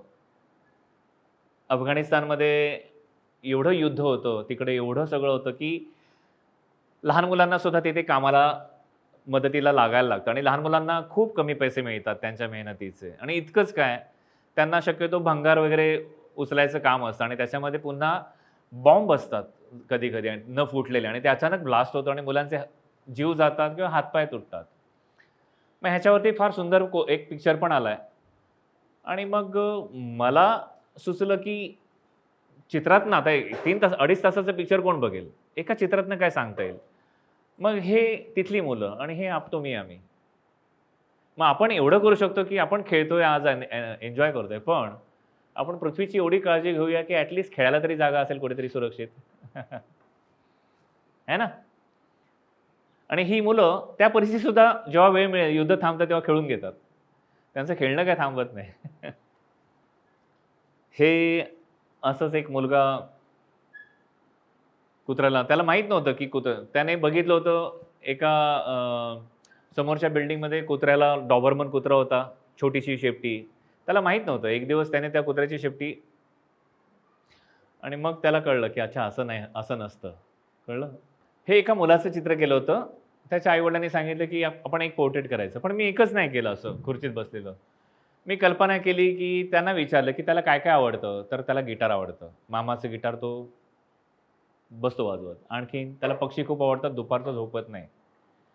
आम्ही सगळे झोपतो आणि हा कधी-कधी घरातनं गायब असतो आणि दरवाजातनं पक्षी वगैरे बघायला आवडतात. म्हटलं अच्छा. मग मी त्याच मुलाचे अनेक पोजेस दाखवल्या एकाच चित्रात, की तो गिटार वाजवतोय, आनंद घेतोय, पक्षी पण आहेत. मग त्या चित्रामध्ये स्टोरी टेलिंग आलं, बरोबर? जे आपण पिक्चर बघतो किंवा काय. मग ह्या मुलाला काय-काय आवडतं, ह्या चित्रामुळे समजतं. फोटोग्राफमध्ये नसं समजलं. तसाच एक मुलगा होता. माझ्या मैत्रिणीचा मुलगा अमेरिकेतनं तिचा फोन आला, की माझ्या मुलाचं चित्र काढायचं. म्हटलं कसं? त्याला काय-काय आवडतं? तर त्याला पांढरे कपडे खूप आवडतात. बाहेर जाताना त्याला असलं घालायला आवडतं. दुसरं त्याला बर्फात वगैरे खेळायला भरपूर आवडतं आणि त्याला श्वान भरपूर आवडतो. आणि मग कल्पना केली, की तो अंटार्क्टिकावरती आहे डायरेक्ट. त्याला पांढरं आवडतं ना, अंटार्क्टिकावरती आहे आणि तो त्याच्या श्वानबरोबर खेळतोय भरपूर, राजहंसांबरोबर. थंडगार आणि त्याचे आवडते कपडे पुन्हा. हे डॉक्टर मनोहर देसाई म्हणून आहेत, त्यांचा मुलगा. मी त्यांच्या घरी गेलो होतो, तर एक मुलगा वाघाबरोबर खेळत होता. पण तो खेळताना आता कधी-कधी कन्सेप्ट दुसरीकडनं मिळतात. तर तो मुलगा खेळताना एकच खेळणं होतं वाघाचं आणि तो त्याला मारायचा आणि म्हणायचा, "चल तुला मारला. नेक्स्ट." पुन्हा त्याच वाघाला तो परत मारायचा. पुन्हा मारला की उलटा-सुलटा मग गप्पा मारायचा पुन्हा. पुन्हा म्हणायचं थोड्या वेळाने, "नेक्स्ट." मग मला कळलं की अच्छा इसके दिमाग में जो चल रहा है, वो सिर्फ मैं देख पाया, ना उसके पापा देख पाए, ना उसकी मम्मा, ना कोई. ये नेक्स्ट नेक्स्ट क्या है? तो मैं देखता रहा. तो उसके त्या वाघाच्या भोवती तो आवाज काढत वाघाचे त्याच्याशी गप्पा मारायचा. बघ समजून सांगायचा. तरी पण वाघ ऐकला नाही तर त्यांना द्यायचा 2-4 डिश देऊन. मग वाघाची शेपटी ओढायचा. मग त्याच्या कल्पनेमध्ये बोलण्यामध्ये छोटा वाघ पण होता. त्याला मात्र तो प्रेम करायचा. अच्छा, तो काय तिथे दिसत नव्हता, पण तो एकटाच कल्पना करत होता. मला विषय मिळाला. तिथे मला दिसत नव्हतं काहीच, पण त्याने दाखवलं. ते त्याचं मनोविश्व होतं. मग हे का शक्य झालं? कॉलेजमध्ये गेल्यामुळे जे दिसतं तेच काढण्यापेक्षा जे आहे इथे, ते सुद्धा काढायचं ताकद कॉलेजमुळे मिळते. ठीक आहे? मग ते सगळे हरलेले सगळे वाघ मागे आहेत. आयला बहुत मारता है ये. बहुत मारता है. आणि ह्याचं चालूच आहे. नेक्स्ट आणखीन मागे संख्या वाढणार भरपूर. आहे ना गंमत? तो ये कॉन्सेप्ट मेरा नहीं था, ये किसी और का कॉन्सेप्ट था. मग तसंच इंटरनेटवरती एक छोटासा फोटो होता कट, पण तो वेगळा आहे. शंकर, जयकिशन, मुकेश आणि राज कपूर एका सिटिंगमध्ये आहेत. लंडनच्या त्या संग्राहकाने सांगितलं मला, की असं चित्र काढा की ज्यात मुकेश गातोय आणि राज कपूर खूप चांगले व्हिज्युअलायझर होते. आता आम्ही चित्रकार व्ही. शांताराम आणि राज कपूर यांना खूप मानतो. कारण ते एखादं गाणं ऐकलं तरी त्यांना ते दिसायचं. तसं राज कपूरना ते गाणं ऐकताना मुकेश गातायत आणि त्यांनी बघितलं आणि लोकांना तसंच पिक्चरमध्ये दाखवलं, की ते ते गाणं असं अकॉर्डियन वाजवत म्हणतायत आणि हे मुकेश ह्यांचा आवाज. आणि हे इतकी छान ॲक्टिंग करायची की असं वाटायचं की त्यांचा आवाजच मुकेश आहे. मुकेशचा आवाज नाहीच तो, राज कपूरचा आवाज असं ते नात होतं. आणि त्यांना इतकं छान माहिती होती, की मलाही सगळी माहिती होती, पण मी चित्र नव्हतं काढलं. पण त्यांना ते चित्र हवंसं झालं. म्हणजे अनेकदा चित्रकारांना कामाला लावणारे अनेक रसिक असतात. त्यांच्या इच्छेखातर मग आम्ही खूप वेळा परफॉर्मन्स करत असतो. 1936 बर्लिन ऑलिम्पिकमध्ये आपण मेडल मिळवलं होतं, जिंकलो होतो. कोण आहेत हे माहिती आहेत? मेजर ध्यानचंद. ह्यांची एक छोटीशी गोष्ट सांगितली. त्यांचं नाव ध्यानचंद नाही आहे, ध्यानसिंग. पण ध्यानचंद का पडलं? ते आर्मीमध्ये काम करायचे आणि त्यांना हॉकी खूप आवडायची. आणि मी ह्याच्यावरचं एक चित्र काढतोय आता, चालू होईल. ते चेंडूवरती छान नजर बसावी म्हणून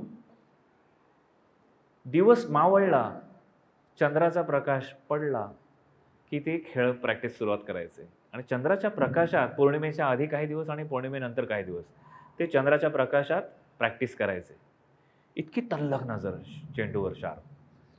आणि त्यांच्या ऑफिसरनी एकदा बघितलं, अरे हा करतोय काय? त्या प्रकाशात तुम्ही आम्ही नाही खेळू शकत, चेंडू पण नाही दिसणार आपल्याला. पण त्यांची नजर एवढी सेट झाली होती आणि जलद गतीने ते गोलपोस्टपर्यंत घेऊन जायचं.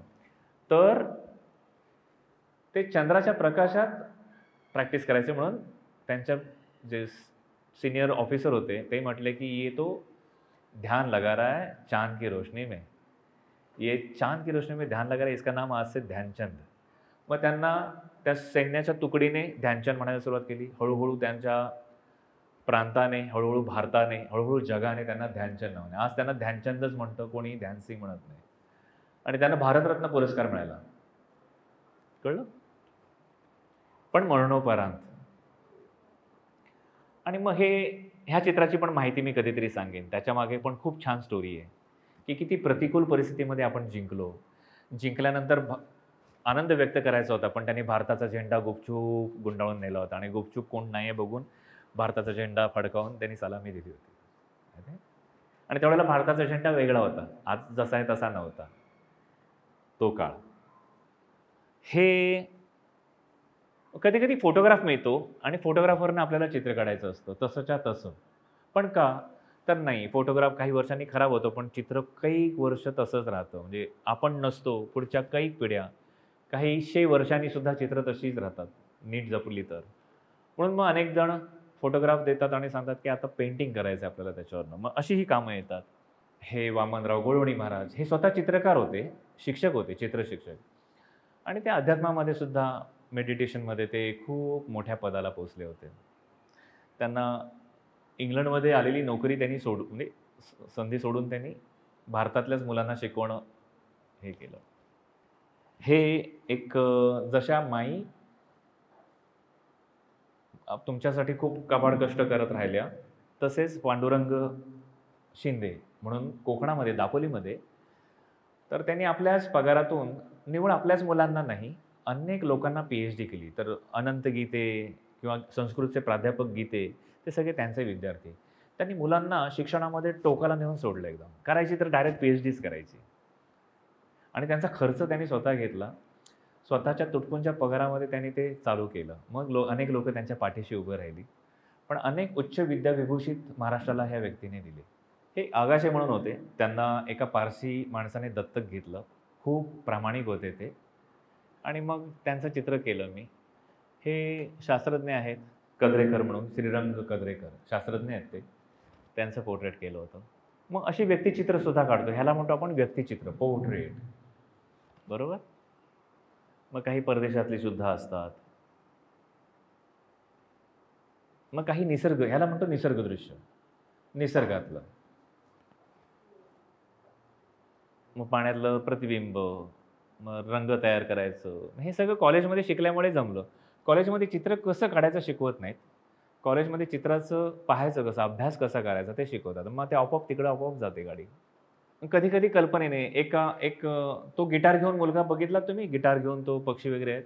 तो मुलगा लहान असताना त्याचं पहिल्यांदा आई-वडील आले होते चित्र घेऊन, की त्याचं चित्र काढा. फोटो घेऊन आले होते. म्हटलं नाही, आपण फोटोवरून नको करूया. मग मायकेल जॅक्सनचं एक गाणं बघितलं होतं मी, हील द वर्ल्ड. त्याच्यामध्ये मुलं अशी पृथ्वीच्या पाठीवर बसली आहेत. ते दृश्य मला इतकं आवडलं होतं, की म्हटलं आपण चित्रामध्ये आणूया ते.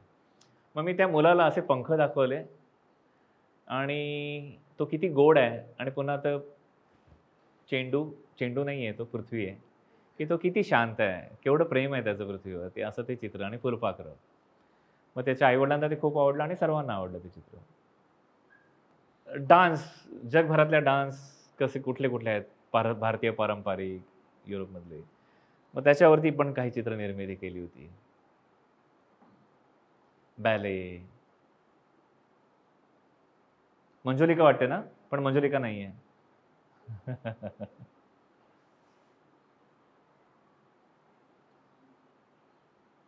हा कुठला प्रकार आहे माहिती आहे? नाव काय ह्याचं? डान्स कबूल आहे. कथकली. कथक वेगळा आणि कथकली हा कथकली. हे एक चित्र काढलं होतं.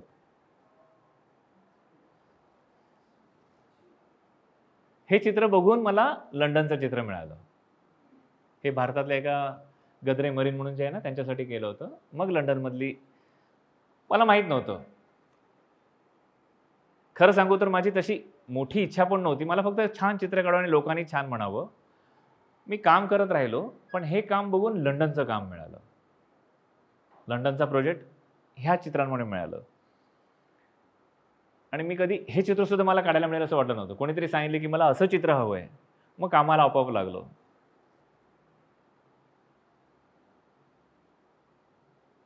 ह्या चित्राला राज्य पुरस्कार मिळाला. हा कधी एकटा नाही जात. त्याची अर्धांगिनी सोबत असते. अनवाणी असतो तो. कधी चप्पल घालून आणि शूज घालून तुम्हाला कधीच दिसणार नाही. कडक ऊन असतं, डांबर वितळलेलं असतं, तेव्हा सुद्धा चटके खात ते काम करतात. त्याची बायको, एक लहान मुलं असतंच कायम पोटाला, आणि ती वाजवत असते आणि तो नाचत असतो. तो नुसता भीक मागायला कधीच येत नाही. उलटा तो तुमच्याविषयी तुमच्या सगळ्या तुम्हाला होणारे त्रास तो स्वतःवर घेतो आणि त्या बदल्यात तुम्हाला सांगतो की तुमचं कल्याण होईल. आणि तो नाचत असतो. त्याचा नाचण्याची एक पद्धत आहे आणि तो स्वतःला आसूड, चाबूक ज्याला म्हणतात, तो ओढून मारून घेत असतो स्वतःला. मग ह्या त्याच्याच पोजेस आहेत, पण चित्रामध्ये मी थोडंसं एक गतिमानता आणण्यासाठी त्यालाच रिपीट केलं आहे. आणि मग ह्या चित्राला ह्या रचनेसाठी पुरस्कार मिळाला. मी नुसतं तसाच काढला असता तर सगळेच बघतात तसं, पण मला त्यांची गती, त्याच्यामागचा त्याचा आशय, तिच्याशिवाय तो अपूर्ण आहे. एकटा कधीच नसतो तो. आणि त्याच्या इथे कमरेला पिशवी असते, त्याच्यात हळद असते, ह्याच्यात हळद असते आणि तो सारखं, कारण घामान सगळं जात असते, मग त्याला ती लावायला लागते, तो उडवत असतो. हा सुद्धा त्या कष्टकऱ्यांच्या सिरीजमधला, की हे लोक कुठे नको ते खेळ नाही खेळत, जुगार किंवा आणखीन काहीतरी आहे ना, ते काय गुन्हे करायला जात नाहीत पैसे कमवायला. छानपैकी जेव्हा शेतीचा सीझन नसतो तेव्हा नंदीला तयार करतात, त्याला ट्रेनिंग दिलेलं असतं आणि तो गंमत पण शिकवलेली असते त्याला. हसवतात ते लोकांना कधी कधी. तुम्ही बघितले ते बुगू बुगू? बघितले ना? गुड. बरं, सजवून धजवून ना, आंघोळ घालू ना. कधी कधी आपण सुट्टीच्या दिवशी आंघोळ न करता कधी कधी चुकून राहून जाते आंघोळ, कळलं का? पण पण हे व्यवस्थित, कारण प्रत्येक दरवाजात जायचं, लोकांनी स्वागत केलं पाहिजे. पहाटे उठून स्वच्छ धुतलेले कपडे, कधीच ते कळकटलेले मळकट नसतात आणि ते भीक कधीच मागत नाहीत. ते सांगतात की आता तुमचा बघा चांगले दिवस आलेच, आणि लोकांना पण एकदम खुश होऊन लोक त्यांना देत असतात. कळलं? ते नुसते हात कधीच पसरत नाहीत. मग चित्राचं नाव होतं हिअर कम्स द गुड लक. झालं, सौभाग्य आलंच. हे एक चित्र काढलं होतं आणि हे चित्र बघून प्रदर्शनामध्ये जहांगीर गॅलरी एक माणूस खूप रडायला लागला. त्याला खूप रडायला आलं. मी आपलं बघत होतो आणि तो जाऊन थोडा वेळ थांबला. माझ्या बाजूची काही लोक होती, गर्दी कमी झाल्यानंतर आला. म्हणतो की हे चित्र विकायचं. म्हटलं येस ऑफकोर्स, गॅलरीमध्ये आम्ही चित्र प्रदर्शनामध्ये चित्र विकतो. कोणाला हवं झालं तर ते घेऊन जातात. मला हे चित्र हवं आहे. मी त्यांना विचारलं, तुम्ही मगाशी तुमचे डोळे पाणावलेले बघितले का? तर तो परदेशात जाऊन खूप श्रीमंत झाला होता, पण तो जेव्हा भारतामध्ये होता तेव्हा, गिल म्हणून त्यांचं नाव, तर तो इतका गरीब होता की त्यांना पण आईवडिलांचं कोण छत्रछाया नव्हती. तर ते असं काम करायचे, पण एका माणसाने त्यांना शिकवलं आणि एवढं शिकवलं त्यांच्या धंद्यामध्ये की हळूहळू ते प्रगती करत परदेशात जाऊन सेटल झाले. आणि हे चित्र ते घेऊन गेले, त्यांच्याकडे आहे ते कलेक्शनला. पण त्यांना ती पॉझिटिव्हिटी आवडली चित्रातली. आता मला माहीत नव्हतं त्यांचे चरित्र काय, पण त्यांनी स्वतःला कुठेतरी रिलेट केलं. असंच मी पाण्यात डुंबणाऱ्या म्हैशी काढल्या होत्या. ठीक आहे, मी ती सराव म्हणून काढल्या, पण अमेरिकेतल्या एका संग्राहकाकडे त्या म्हैशी सगळ्या आहेत. का? अरे अमेरिकेत आम्ही ह्या म्हैशी मिस करतो. तो शेणाचा वास, तो गावच्या मातीतलं सगळं मिस करतो. मला ते हवे आहेत. आणखीन आहेत म्हैशी, माझ्याकडे नव्हत्या. तेवढ्याच त्याच्याकडे होत्या. म्हणजे गंमत आहे. कधी कधी काही चित्रांमुळे, काही प्रसंगांमुळे आपण रडतो, पिक्चर बघताना हसतो, कारण आपल्या भावना जोडलेल्या असतात. आपल्या जीवनात तसं काहीतरी घडलेलं असतं. तर चित्रांमध्ये पण ती जादू असते बरं काय. फक्त तशा विषयांना आपल्याला हात घालायचं बुद्धी झाली पाहिजे. आता ह्या चित्रामध्ये तुम्ही सगळं बघाल. मी आता थोडक्यात सांगतो की मातीचं त्याने बनवणं सोडलं नाही. त्याला 4 पैसे मिळण्यासाठी त्याने कुठल्या तरी नेत्याच्या पाठीमागे वसुलीचं काम केलं तर त्याला भरपूर पैसे मिळतील. तो सांगेल त्याला ह्याला मार त्याला मार तर भरपूर कामं मिळतील, पैसे मिळतील. पण तो नाही, तो त्याचं पारंपरिक मातीचं बनवतोय. इतकं की चक्क त्याचं पाण्याचं भांडं स्वतःचं प्लास्टिकचं आहे. एवढा कठीण आहे त्याचा धंदा पुढे जाणं, कारण आज प्लास्टिकने सगळी जागा घेतली. पण त्याने आपली खुद्दारी, त्याने आपली नेकी, त्याने आपली परिश्रम सोडले नाहीयेत कंटाळून. काही मुलांना मोठ्यांचं छत्रछाया नसते. तेव्हा त्यांना मोठं व्हावं लागतं. त्यांना छोट्याची काळजी घ्यावी लागते. मग इथे तसंच आहे, की कोणी पण ओरडणार. त्याला वाईट वाटलंय आपल्या भावंडाला कोणतरी ओरडलं, पण तो स्वतः लहान असून तो त्यावेळेला मोठा झालाय. किती काळजी घेतोय तो, आहे ना?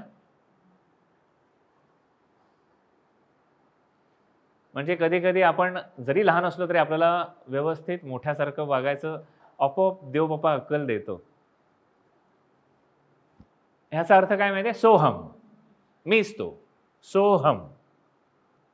नंदी आहे, दगडाचा आहे, पण आपल्या समाजामध्ये आपण निर्जीव वस्तूंना सुद्धा तितकंच पूजनीय मानतो. झाडांना, वनस्पतीला, नदीला आपण प्रत्येक वीज चमकली, प्रत्येक गोष्टीशी आपण श्रद्धेने हात जोडतो, उपकार मानतो आपण.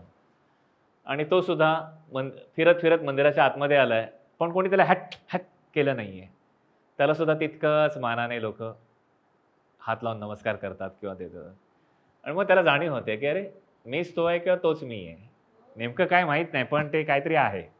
हे चित्र मुजुमदारांच्या इकडे आहे. ह्या चित्रामध्ये हे का काढलं असं त्यांनी मला विचारलं.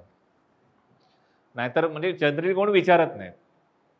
डॉक्टर मुजुमदार जे आहेत ना, माईंवरती त्यांचं खूप सख्य किंवा श्रद्धा. डॉक्टर मुजुमदार. तर त्यांनी मला विचारलं, की विशाल हे त्यांच्यासाठी त्यांच्या कलेक्शनमध्ये चित्र आहे. की एक विचारू? म्हटलं हां, विचारा ना सर. हे हे हे काय आहे ते? म्हणजे त्याच्यामागे काय स्टोरी आहे का? म्हटलं सर बरं वाटलं तुम्ही विचारलं, नाहीतर कोण विचारतच नाही. म्हटलं आता एवढ्या छोट्या जागेमध्ये मला अख्खं गुरुकुल दाखवता येणार नव्हतं, की विद्यार्थी बसलेत. वसिष्ठ ऋषी आहेत ते, महर्षी. पण हे प्राणी हे सांगतायत, की शिष्याने कसं असावं? हे चांगले ऐकणारे प्राणी आहेत. पान जरी पडलं तरी लगेच सावध असतात ते. ऐकण्यावरतीच त्यांची भिस्त असते, त्यांच्या जगण्या मरण्याची. विद्यार्थ्यांनी कायम उत्कृष्ट लिस्नर असावं, श्रवण. हे एक चित्र आहे. शिवाजी महाराजांनी एका गायीचा बछडा वाचवला होता. ठीक आहे. पण आता मी ते चित्र काढलं तर तसं थोडंसं अरे बापरे भयानक वाटलं असतं, की त्या बछड्याला कोणतरी मारणार आहे. मी असं दाखवलं, की त्या बछड्याला नंतर काही महिन्यांनी शिवाजी महाराज भेटायला गेले असतील, तर दोघांची भेट कशी झाली असेल? म्हणजे काहीतरी खळबळजनक काढण्यापेक्षा तोच आशय आपण वेगळ्या पद्धतीने नेऊ शकतो.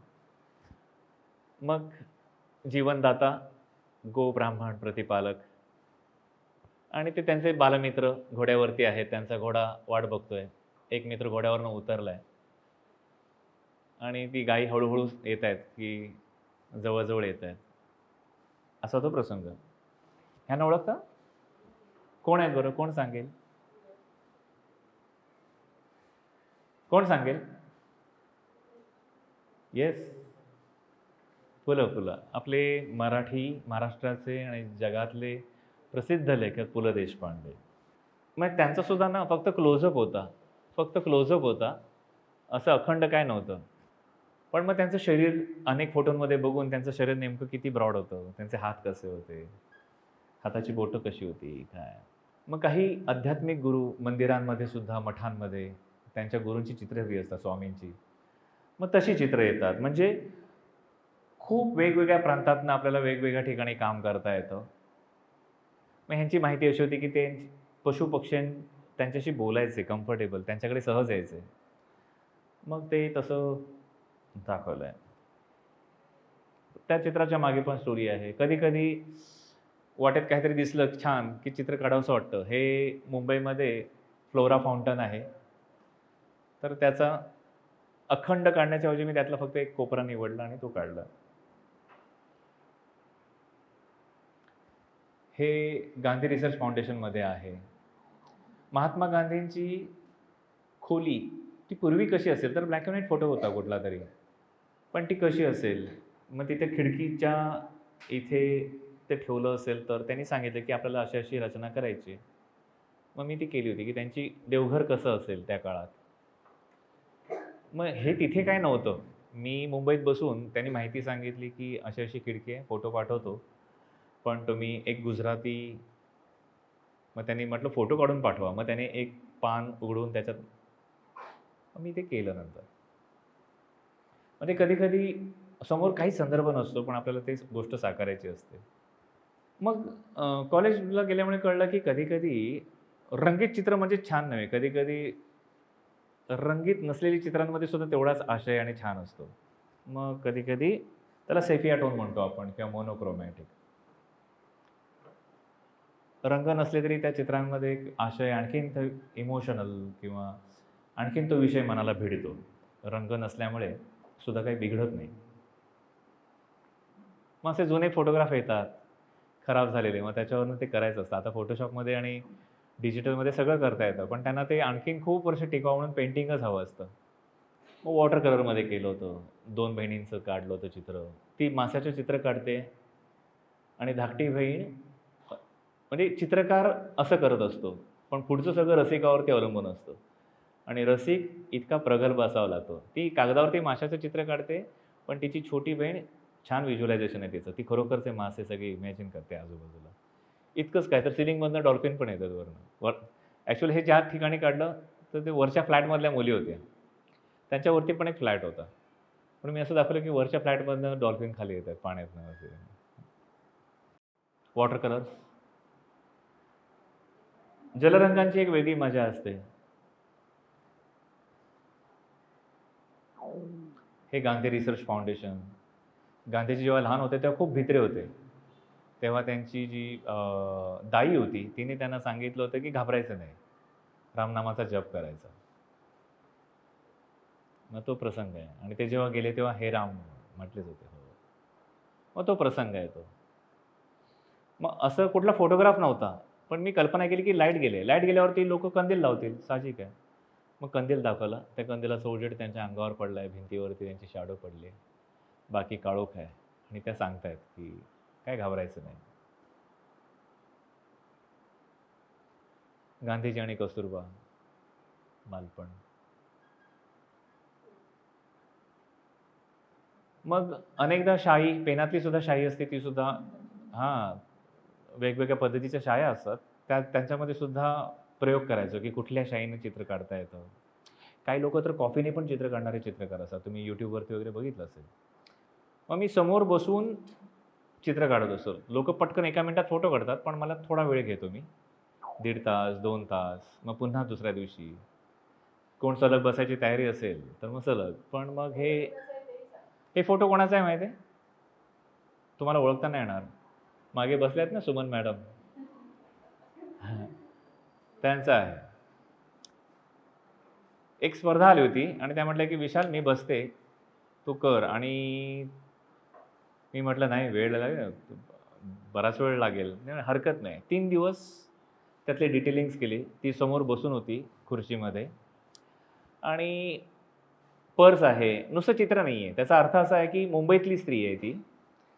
तिलाही ओढणी आणि घोळधार कपडे घालायला आवडतात, पण ट्रेनमध्ये चान्सच नाही. ओढणी कुठेतरी मागे राहते किंवा कधी-कधी खेचली जाते. तर बेटर मुंबईच्या गर्दीमध्ये जेवढे सुटसुटीत कपडे, तेवढं छान. म्हणजे ती मुंबईतली महिला आहे आणि पुन्हा ती ट्रेनचा प्रवास करून घरी नुकतीच पोहोचले. तिने पर्स खाली ठेवले, चपला अर्धवट काढल्यात, संपूर्ण नाही काढल्यात. आणि पुन्हा तिला जेवणाची तयारी करायची आहे. नवरा काय तिला जेवण करून देणार नाही, म्हणजे मी काय तिला काय पाणीसुद्धा विचारणार नाही, की पाणी पी, पाणी पी. काय हां, ती नेहमी येते. ती थोडा वेळ बसते, होम स्वीट, आले बाई एकदाची, हुश. ती 5 मिनिटं किंवा ते 1-2 मिनिटं आणि पुन्हा तयारीला लागते. जणू काही तिने दिवसभर कष्ट केलेच नाहीत. मग मला ते दाखवायचं. Getting it? आणि डोक्यावरची टोपी तशीच आहे, हॅट. आणि तिचे डोळे पण दिसत नाही. मी मुद्दामून एक जगप्रसिद्ध चित्र आहे. एक 17व्या शतकात 16व्या शतकातल्या एका चित्रकाराचं चित्र आहे. ते मला इतकं आवडायचं, की त्याने ना चेहऱ्यावरती काळोख दाखवलाय आणि फक्त चेहरा दाखवलाय. आणि ते मला वाटायचं, की आपण पण जीवनात असं कधीतरी करायचं. आणि ह्या चित्राच्या वेळेला मला संधी मिळाली. मी तिच्या चेहऱ्यावरती तशी पण एक हॅट असायचीच तिची. ती ठेवली आणि डोळे दाखवले नाहीत बाकी, पण तरी पण ती वाटत होती आणि तेवढी. जर डोळे दाखवायला मिळाले नाही तर चित्रकार थोडासा अस्वस्थ असतो. आपण सुद्धा छान एखाद्या चित्रात डोळे असतील तर छान वाटतं चित्र, पण डोळे न दाखवता ते चित्र छान वाटलं पाहिजे म्हणून माझी धडपड होती. ह्या चित्राला गव्हर्नर अवॉर्ड आणि मेडल मिळालं होतं. म्हणजे सांगायचा मुद्दा हा की मी कुठलंही मेडल मिळावं, कुठली ओळख मिळावी, नाही, मला लहानपणापासून एकच होतं की बस छान म्हणावं. काय काढलं की लोक छान म्हणतात, आपण लोकांचे आवडते होतो, आपण करतो ते लोकांना आवडतं. मग कोणी बक्षीस दे, कोणी मटेरियल दे, मग नंतर नंतर पुरस्कार मिळत जातात. पण ते कधीच टार्गेट नव्हतं की मी लंडनसाठी काम करेन, मी पुस्तकांसाठी काम करेन. फक्त कामाची आवड होती, मग आपोआप येत जातात समोर कामं. हे कोल्हापूरच्या अंबाबाईच्या देवळाच्या बाहेर केलं होतं चित्र. हां, हो, कवड्यांची माळ वगैरे गळ्यातली. हे मोकीम तांबोळी म्हणून पुण्यामध्ये एक चित्रकार आहेत, ते व्यंगचित्रकार आहेत स्वतः, आणि ते पपेट शो सुद्धा करतात. मग त्यांचं केलं होतं समोर बसून. मग ह्या चित्रांमध्ये जरा मजा असते, रंगाचे फटकारे वगैरे बघायला मिळतात. म्हणजे चित्रामध्ये सगळं गुळगुळीत असतं फोटोच्या चित्रामध्ये, पण ह्याच्यामध्ये फटकाऱ्यांची ताकद दाखवता येते चित्रकाराला. ह्याच्यात पण तुम्हाला दिसत असेल सगळीकडे स्ट्रोक्स, मजा येते ना, बघायला छान वाटतं ते तसं. ही सर्व समोर बसवून केलेली.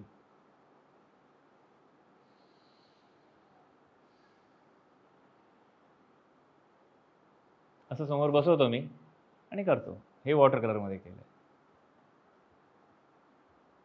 मग कॅरिकॅचर, त्याच मुलाचं कॅरिकॅचर कार्टून केलं तर कसं दिसेल.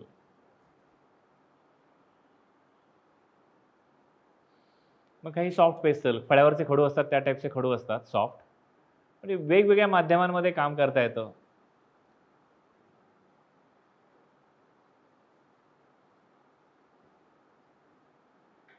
हे ह्याच्यातलं मोहिंदोजोरो हरापातलं मातीपासून भाजलेल्या मातीचं शिल्प, मोहिंदोजोरो हराप्पा. आणि हे तर सगळ्यांना माहिती आहे ना, मोहिंदोजोरो हराप्पातलं शिल्प आहे ते. मग काही पुस्तकांसाठी, जगभरातनं काही पुस्तकांसाठी इलस्ट्रेशन्स करायची वेळ आली. मग इथे कधी कधी 2 लाईनर्स कविता असतात आणि ते कवितेतली पात्र असतात. ही लहान मुलांची पुस्तकं जी आहेत त्याच्यासाठी केलेलं काम. मग ते सांगतात की त्याच्यात खार हवी, अमुक हवी. मग ती कविता काय ते सुद्धा माहीत नसतं, त्यांना ती रचायची असते, पण त्यांनी अगोदर ठरवलेलं असतं की हे हवं आहे. म्हणजे मी लहानपणी अशी पुस्तकं बघायचो तेव्हा मला माहीत नव्हतं की एक दिवस मी पण अशी चित्र काढेन. पण इच्छा होती, काहीतरी चित्र काढायची इच्छा होती. पण हळूहळू जे जे आवडलं तिथे तिथे आपोआप आपली आवड घेऊन जाते आपल्याला, फक्त ती करत राहायचं. हे लहानपणी ऑब्झर्वेशन करायचो मी, पकडायचो आणि बघत बसायचो असं. छोटी टाचणी पण आहे त्याच्यात एक. मग व्यंगचित्र सुद्धा करतो. काही लोक खरोखरचे फोटोग्राफ्स देतात, त्यांना व्यंगचित्र करून हवं असतं. ह्या सगळ्या चित्रांच्या मागे एक स्टोरी आहे, सांगेन कधीतरी. मग ओळखता कोण आहेत? हां हां हां ओळखता कोण? जय आणि वीरू. कोण आहे?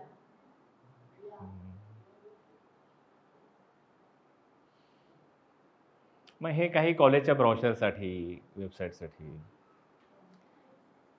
मग ह्या चित्राचा अर्थ त्यांच्या ब्रोशरसाठी असा आहे की शिक्षक तुम्हाला कधी जादूचा देवा देत नाहीत हातात. ते सांगतात की आहे तो, तुमची इच्छा असेल तो मिळेल, आम्ही तुम्हाला तिथपर्यंत सपोर्ट करू, आम्ही सपोर्ट सिस्टीम आहोत. शिक्षक हा नेहमी मार्गदर्शक असतो, तो तुमच्यासाठी जादूचा दिवा कधी आणून देत नसतो. तो तुमचा तुम्हालाच मिळवायचा असतो. मग अच्छा ग्रॅज्युएशन, मग ते होतं की त्या कॉलेजला ग्रॅज्युएशन म्हणजे सगळं काही सोडायला लागतं की काय? मजा नाही, स्पोर्ट्स नाही, असं काही नाही. तर आमच्या कॉलेजमध्ये तुम्ही सगळं काही करू शकता. सगळं एन्जॉय करू शकता. म्युझिक, अमुक-तमुक. मग आमचे शिक्षक कसे आहेत हे त्यांना त्याची माहिती होती. मग त्याच्या शेजारी मला फक्त चित्र काढायचं होतं. कारण नुसतं टेक्स्ट कोण वाचणार वेबसाईटवर इकडे-तिकडे. मग मी काढलं होतं की त्यांचे शिक्षक असे आहेत की ते तुम्हाला टेक्निक शिकवतात की पळायचं फास्ट कसं पळायचं सांगतो. हत्ती कधी असा पळत नाही, पण चित्रामध्ये धमाल होते.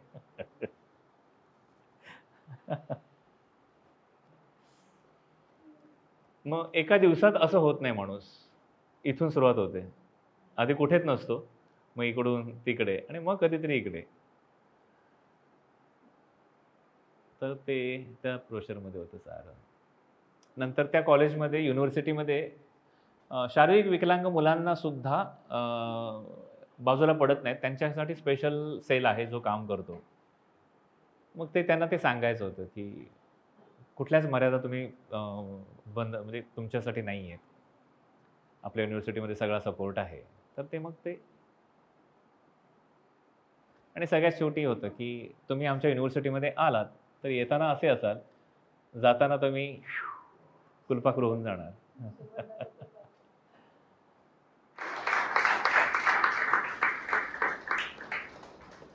आज माझ्याशी भेटून काय कळलं? चित्र कशी काढायची कळलं की आणखीन काय कळलं? इच्छा तिथे मार्ग.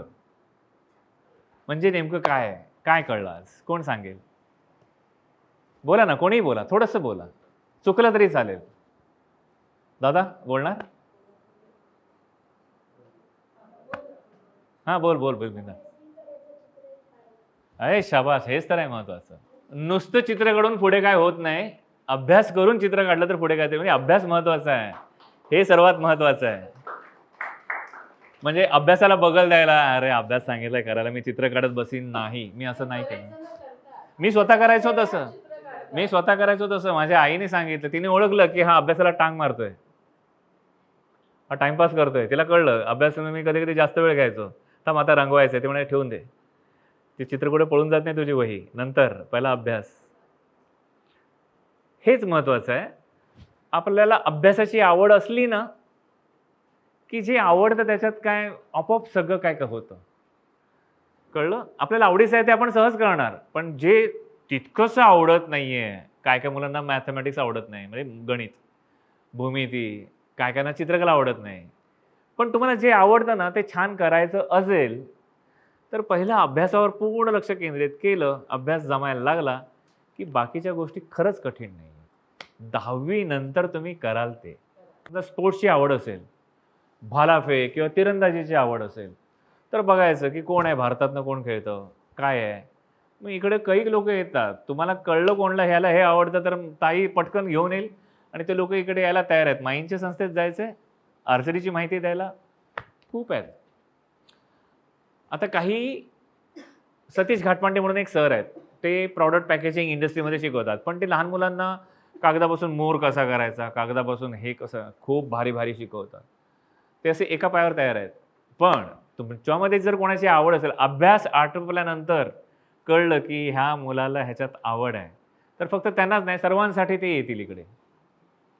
मी येईन सर्वांसाठी. पेन्सिलमध्ये रंगवायचं आहे, क्रेयॉनमध्ये रंगवायचं आहे, वॉटर कलरमध्ये रंगवायचं आहे, कार्टून करायचं आहे, सांगा काय करायचं आहे. मी आहे. मी कधी पण आहे. मी आपलाच आहे. पण अभ्यास आटोपल्यानंतर. मी गिटार शिकलो नाही. अनेकांना खोटं वाटतं. पण मला माहिती आहे मला तसं न शिकल्यामुळे मी कधी रेकॉर्डिंगला वगैरे अजून वाजवलं नाही. पण मी स्टेजला वाजवतो. पण रेकॉर्डिंगला मला भीती येते उगाच, की अरे मी शिकलोय नाहीये. चुकलं तर? मग हळूहळू काही रेकॉर्डिंगला पण थोड्याफार वाजवलंय मी. बट गंमत अशी असते, की खरोखर शिकलो नाही. तर मी ज्या रत्नागिरीमध्ये होतो तिथे एक जण गिटार वाजवायचे आणि जेव्हा वडिलांनी मला 7वीत असताना ह्याला आवड आहे म्हणून एक छोटं गिटार आणून दिलं. तेव्हा त्यांनी गिटार ट्यून कसं करायचं हे दाखवलं. ना पुस्तक, ना व्हिडिओ रेकॉर्डिंग, ना कुठली फिल्म, पण हे सूर माझ्या डोक्यात बसले. ई, बी, जी, डी, ए, ई. हे त्याला म्हणतात हे मला आत्ता कळलं नंतर खूप वर्षांनी. पण मला हे सूर कळायचे. त्याच्यामुळे मी गिटार ट्यून करायला शिकलो नुसतं ऐकून. मग एवढं काहीतरी माझ्याकडे होतं आणि नंतर मग एका ठिकाणी ऑर्केस्ट्राची प्रॅक्टिस चालू होती आणि मला काय गाणं येत नव्हतं वाजवता वगैरे काय, पण ते चुकत होते तेवढं कळत होतं, चुकतायत काहीतरी. आणि मी तिथे पुढे गेलो, बाबांना म्हटलं मी सांगू त्यांना चुकतंय त्यांचं म्युझिक. डॉनचं गाणं वाजवत होते आणि ते चुकत होते. आणि मी तो पीस त्यावेळेला लहान असताना तोंडाने त्यांना सांगितलं आणि त्यांना खूप कौतुक वाटलं होतं आणि त्यांनी माझं कौतुक केलं होतं. पुन्हा सांग पुन्हा सांग. आणि वडिलांना त्यांनी बोलून घेतलं. म्हटलं ह्या मुलाला ना चांगला कान आहे त्याचा, खूप छान ऐकतो तो, त्याला म्युझिकमध्ये खूप, तरी पण मला शिकायला अजूनही मिळालं नाही. म्हणजे मी अभ्यासाला महत्त्व दिलं, मग चित्रकलेला महत्त्व दिलं. गाणं गायलो तर तुम्ही आज छान म्हणाल किंवा लोक छान म्हणतात, पण गाणं पण शिकायचं आहे. पण नंतर ह्यातनं हळूहळू एक एक एक एक गोष्ट शिकत जायची. काय जबरदस्ती नाही आणि काय काही नाही आहे. हां म्हणा, हा नोट लावा सर्वांनी. Very good. अरे वा. दुसरा नोट. अरे व्हेरी गुड. आणि सगळ्यांनी गायचं.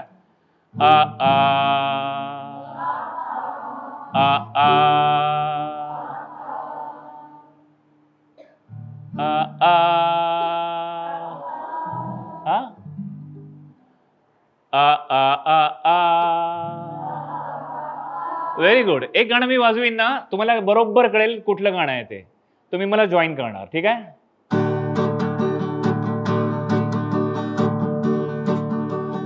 1 2 3 4.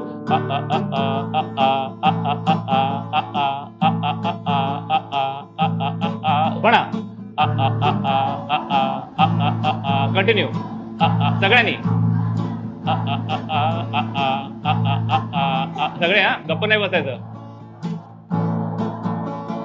कंटिन्यू. ना है पाना ना होना ही है. ऐकलंय हे गाणं? तेरा ना होना जाने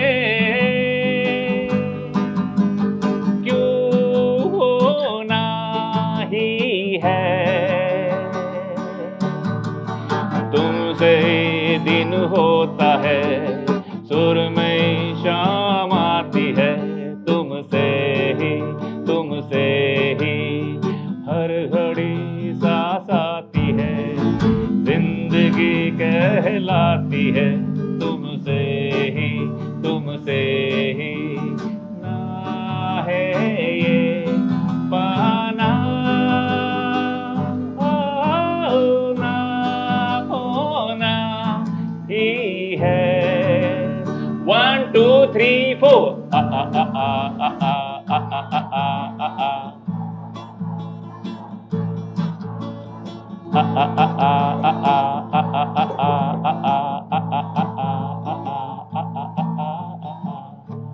मी असंच शिकलो. ठीक आहे. म्हणजे कोणला आवडतं कोणला नाही आवडतं मी विचार नाही केला. मी फक्त गायचो, मग हळूहळू जमायला लागलं. मग आता रिदम कसं जमायला लागला, तर मला माहीत नव्हतं की हे काय रिदम गिटार काय असतं. मला खूप वर्षांनी विजय शिवलकर नावाचा एक गिटारिस्ट आहेत, ते मी आपलं घेऊन जायचो आणि वाजवायचो. ते म्हटले तू कुठे शिकलास रे? म्हटलं नाही. म्हटलं खोटं बोलतोयस, तू कुठेतरी शिकलायस. तेव्हा मला कळलं की मी काहीतरी ठीक वाजवतोय. बरं, तुम्हाला सगळ्यांना ओरडता येतं?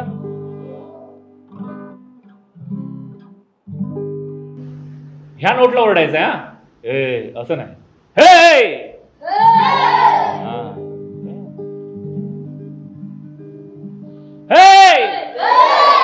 आणखीन वरती. ठीक आहे. कुठला नोट? हे हा असं ना. ए वही देणार आहे असं ना.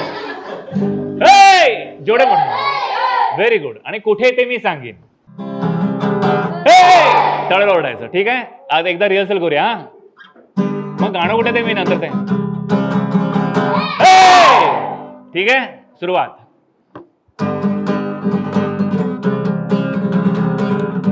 मी केलेलं नाही.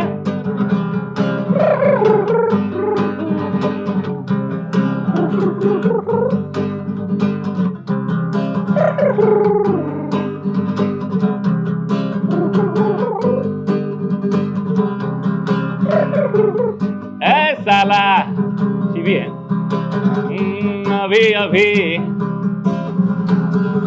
हुआ यकीन कि आग है मुझ में कहीं हुई सुबह मैं जल गया सूरज को मैं निगल गया रूबरू रोशनी रूबरू रोशनी. मी एकटाच ओरडलो फसवलं. ठीक आहे परत एकदा. सूरज को मैं निगल गया सगळ्यांनी म्हणा रूबरू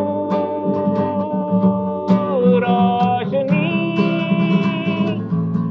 रूबरू रूबरू रोशनी.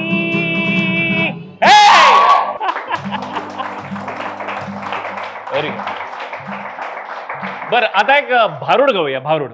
सूर्य उगवला प्रकाश पडला आडवा डोंगर आडवा डोंगर आडवा डोंगर हत्याला माझा नमस्कार हे आडवा डोंगर हत्याला माझा नमस्कार आडवा डोंगर हत्याला माझा नमस्कार. विंचू चावला देवा रे देवा काय मी हे करू आता कुठं मी जाऊ आता कोणाला सांगू अगं बया बया बया अरे विंचू चावला हा विंचू चावला हा विंचू चावला. हो महाराज महाराज काय झालं काय काय की काम क्रोध विंचू चावला तम घाम अंगासी आला त्याने माझा प्राण साधिला. अरे विंचू चावला महाराज अरे विंचू देवा रे देवा आता काय मी करू आता कुठं मी जाऊ आता कोणाला सांगू अरे विंचू चावला हा विंचू चावला हा विंचू चावला. हो पुढे काय ग मनुष्य इंगळे अति दारुण. हा हा म्हणजे अति दारुण. दारुण आणि इंगळीचं काय काम येते. दारुण म्हणजे भयंकर. भयंकर म्हणजे तो अभ्यंकर का. अभ्यंकरचाही काही संबंध नाही. भयंकर म्हणजे खूप भयंकर. खूप भयंकर म्हणजे मायंदाळ भयंकर आणि मायंदाळ भयंकर म्हणजे तुझं दात पडल्यावर जेवढा त्रास होईल तेवढा भयंकर. मनुष्य इंगळे अति दारुण मदनांग मारिला तीन. तीन म्हणजे त्या खालच्या गंगीनं गंगीचं काय काय म्हणजे मग त्या रंगीनं कोणाचाही संबंध नाही. तीन म्हणजे त्या इंगळीनं. महाराज इंगळी म्हणजे मोठा विंचू. मोठा म्हणजे अंदाजे केवढा तुझ्या एवढा. अरे बापरे. मनुष्य इंगळ्याची दारुण मदनांगा मारिला तीनम सर्वांगी वेदना जाणे त्या इंगळीची. अरे विंचू चावला महाराज अरे विंचू चावला महाराज देवा रे देवा काय मी करू कुठं मी जाऊ कोणाला सांगू अरे विंचू चावला हा विंचू चावला हा विंचू चावला. हो सत्वतरा येऊन आला का. मी संपवतोय. सत्वतरा येऊन अवघा सारीला तमोगुण किंचित राहिली फुणफुण शांत केली जनार्दने. बोला पुंडलिक वरदा हरी विठ्ठल श्री ज्ञानदेव तुकाराम पंढरीनाथ महाराज की जय.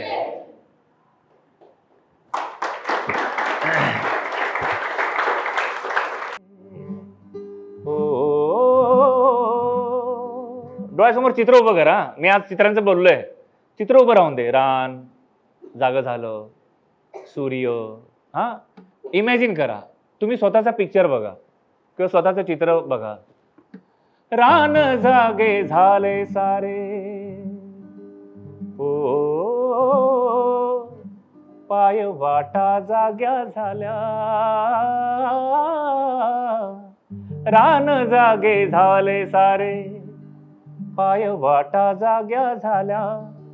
सूर्य जन्मता डोंगरी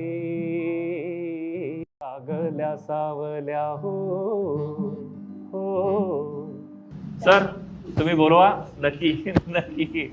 सेशन्स कधी पण निवांतपणे तुमच्या फुरसतीत मुलांचं, विशेषतः मुलांचा अभ्यासाचा वगैरे जेव्हा परीक्षांचा लोड नसतो आणि कुठला तरी बालदिवस किंवा काहीतरी महत्वाची ऍक्टिव्हिटी आहे, नक्की ठरवा. नक्की डन. तर आज सर वेळात वेळ काढून आले. त्यांनी आपल्याला इतका कठीण विषय इच्छा तिथे मार्ग वेगवेगळ्या पर्स्पेक्टिव्हच्या स्वरूपात सांगितला. दृष्टी सर्वांना असते, परंतु आपला दृष्टिकोन बघण्याचा कसा असायला हवा हे त्यांच्या प्रत्येक सांगत असलेल्या चित्रातनं येत होतं. प्रत्येक चित्र आपल्या पाठी एक मोठं मोशन पिक्चर, एक चित्रपट किंवा एक मोठा दृष्टिकोन घेऊन असतो हे सरांनी समजावलं. आम्हीही समोर येणाऱ्या प्रत्येक गोष्टीकडे, घटनेकडे, चित्राकडे त्याच दृष्टिकोनातनं बघण्याचा प्रयत्न करू. सर आपण वेळात वेळ काढून आलात, सहपरिवार आलात, त्याबद्दल सर्वप्रथम आपले आभार. आपण सर्वांनी येथे बसून हे सत्र व्यवस्थित समजून घेण्याचा प्रयत्न केला त्याबद्दल माझ्या सर्व भावांचे आभार. त्याचसोबत सर्व स्टाफ मेंबर्स, सर्व समितीचे अध्यक्ष, त्याचबरोबर सर्व संस्थांचे पदाधिकारी, आपणही वेळात वेळ काढून इतकं छान सत्र आम्हाला अवेलेबल करून दिलं त्याबद्दल मी आपणा सर्वांचे आभार मानतो. असेच सत्र उत्तरोत्तर होत राहोत. आजचं हे सत्र इथे संपूर्ण झालं असं मी जाहीर करतो. खूप खूप धन्यवाद.